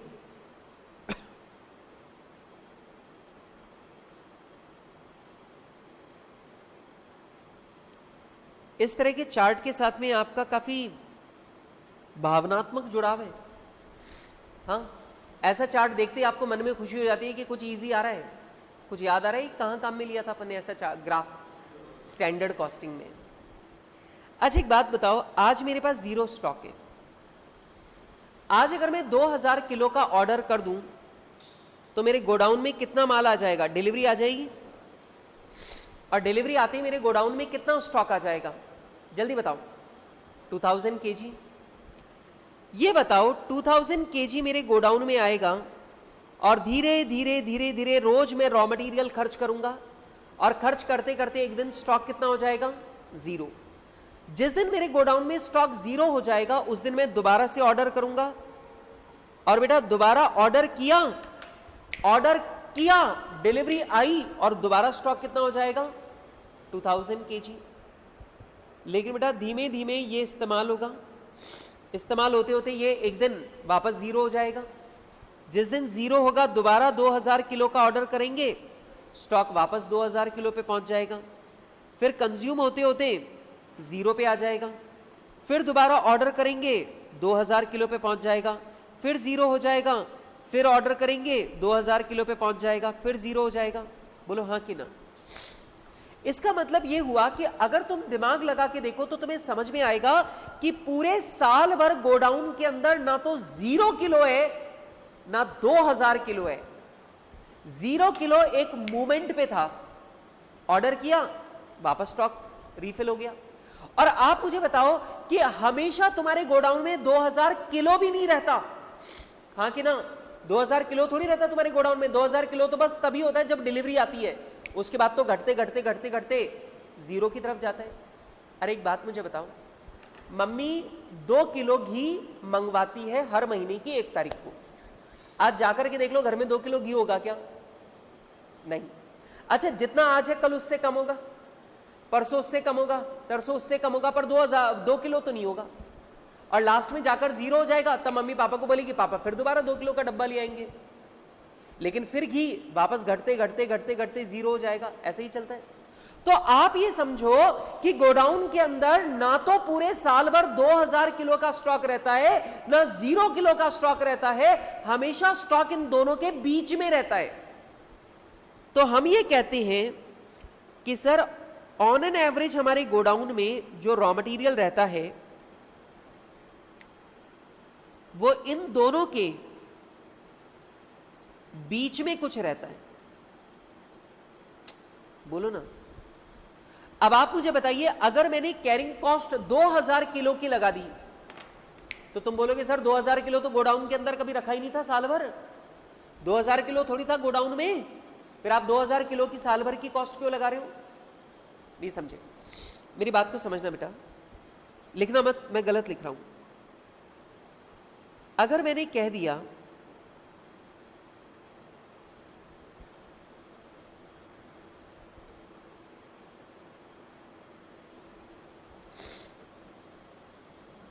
जानते हो ये पेन भी मना करने लग जाता है, 2 घंटे पार होते हैं और 2 घंटे पार होते ही ये पेन भी मना करने लग जाता, नहीं नहीं नहीं मैं थक गया हूं, अब मेरे को और नहीं काम करना है।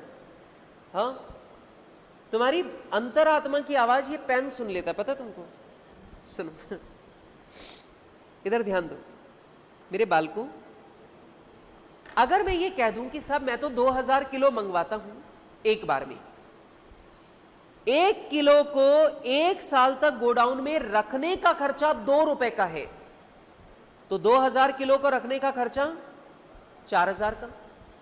अब आप मुझे बोलोगे सर जरा इस ग्राफ को देखो, आपने पूरे साल भर गोडाउन में 2000 किलो नहीं रखा है, और साल भर अगर गोडाउन के अंदर 2000 किलो नहीं रहा तो कैरिंग कॉस्ट भी 2000 किलो पर पूरे साल भर की चार्ज नहीं हो सकती।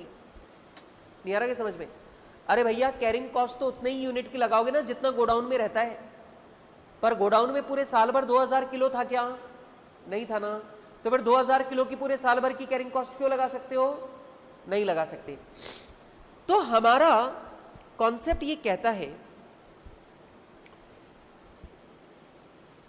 हमारा कॉन्सेप्ट ये कहता है कि भैया पूरे साल भर हमारे गोडाउन में ऑन एन एवरेज कितना स्टॉक रहा, इकोनॉमिक ऑर्डर क्वांटिटी और जीरो के बीच का। बोलो जल्दी, आप मुझे बताइए कि अगर मैं आपसे पूछूं कि ऑन एन एवरेज मेरे गोडाउन में कितना स्टॉक रहा, तो आप बोलोगे इकोनॉमिक ऑर्डर क्वांटिटी प्लस 0/2। अरे सुनो ना, जिस दिन डिलीवरी आएगी उस दिन स्टॉक कितना होगा? इकोनॉमिक ऑर्डर क्वांटिटी के बराबर, और लास्ट में स्टॉक कितना होगा? 0। तो हमेशा गोडाउन में स्टॉक कितना रहेगा इन दोनों के बीच में? तो आप मुझे बताइए, क्या मुझे कैरिंग कॉस्ट क्या मुझे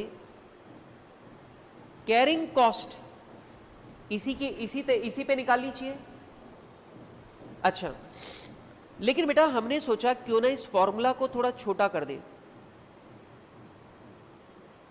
तो हमने बोला इकोनॉमिक ऑर्डर क्वांटिटी प्लस 0/2 क्यों लिखे? ऐसा लिख लेते हैं, economic order quantity upon 2 into C. अरे समझा क्या तुमको? अब तुमको मैं बोला था ना कि 2 कहां से आया, ये वाला 2 है, ये जो इकोनॉमिक ऑर्डर क्वांटिटी अपॉन 2 किया है ना, यही ये वाला 2 है। डेरिवेशन में यही 2 यहां पहुंचता है। समझ में आ रही बात? अब इतना बुरा मुंह बना के मेरी तरफ क्यों देख रहे हैं? हाँ, ऐसा थोड़ी होता, मैं तो आपको समझा रहा हूं, ठीक है? नहीं मत मानो, नहीं आता 2 वहां पे, ऐसे नाराज हो के मेरी तरफ क्यों देख रहे हो आप तो भैया जल्दी से बताओ, ये समझ में आ रहा है? हमेशा ध्यान रखना कि कैरिंग कॉस्ट हमेशा एवरेज स्टॉक पे लगती है। And what is average stock? Economic order quantity plus 0/2। तो 0 की कोई वैल्यू नहीं है, तो हमने उसे शॉर्ट करके बोल दिया economic order quantity upon 2 into C. ठीक है? अच्छा, तो बेटा जी यहां पर हमारा फॉर्मूला हो गया इकोनॉमिक ऑर्डर क्वांटिटी अपॉन 2। क्या ये एवरेज स्टॉक हो गया? एक बार में 2000 किलो का ऑर्डर करोगे तो एवरेज स्टॉक होगा 2000 प्लस 0/2। 0 को छोड़ो तो मैंने कर दिया 2000/2 इंटू 2। तो यहां पर हमारी कैरिंग कॉस्ट कितनी आएगी? 2000। और ये लीजिए बेटा, ऐसा करने पर हमारे पास आ जाएगी टोटल रॉ मटेरियल कॉस्ट 40,04,000। तो ये लीजिए बेटा, हमारी जो टोटल रॉ मटेरियल कॉस्ट है वो आ जाएगी हमारी 40,04,000। 40,04,000। ठीक है बेटा, जल्दी से मुझे बताएं, कोई दिक्कत? हाँ जी, कोई दिक्कत? मैं आपको बता रहा हूं, जैसे जैसे क्लास का समय बढ़ता जा रहा है वैसे वैसे आप लोगों का इंटेलिजेंस लेवल एकदम बिजली की गति से बढ़ता जा रहा है। अब मुझे समझ में आ गया सर, कल वाली बात भी आ गई, जो आप कल पढ़ाने वाले हो ना वो भी आ गया सर, अब बस घर जाने दो हमें। अच्छा, जल्दी से मुझे बताएं, एवरेज स्टॉक वाली बात समझ में आ गई? Carrying cost is always calculated on average stock. And how do we calculate average stock? Order quantity upon 2। Clear है क्या बेटा? ये ग्राफ से आपको समझ में आया कि कैरिंग कॉस्ट में एवरेज स्टॉक पे निकाल रहा हूं, और एवरेज स्टॉक कैसे निकल रहा है? Economic order quantity plus 0/2। ये ग्राफ बनाया आपने, ये लर्निंग पॉइंट बनाया आपने? हाँ जी,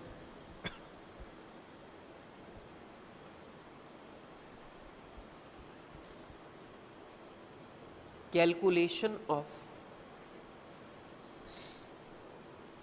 कैरिंग कॉस्ट।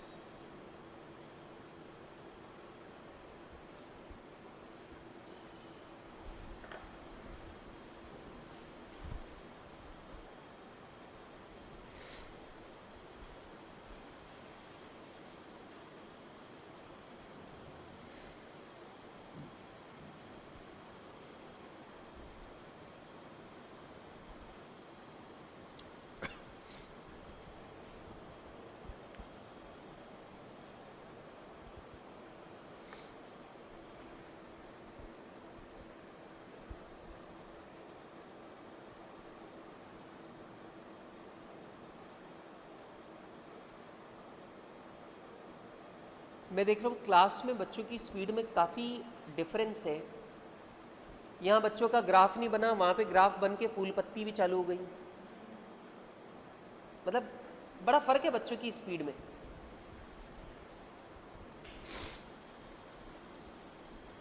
हो गया? डन? कॉपी कर लिया सबने? ठीक है, इसके बारे में और गहरा डिस्कशन है, लेकिन वो और गहरा डिस्कशन हम लोग करेंगे कल की क्लास में, क्योंकि अब आपके चेहरे मुझे बता रहे हैं कि अब आप मुझे और बर्दाश्त नहीं कर सकते। ठीक है, बाय फॉर नाउ। मिलेंगे कल।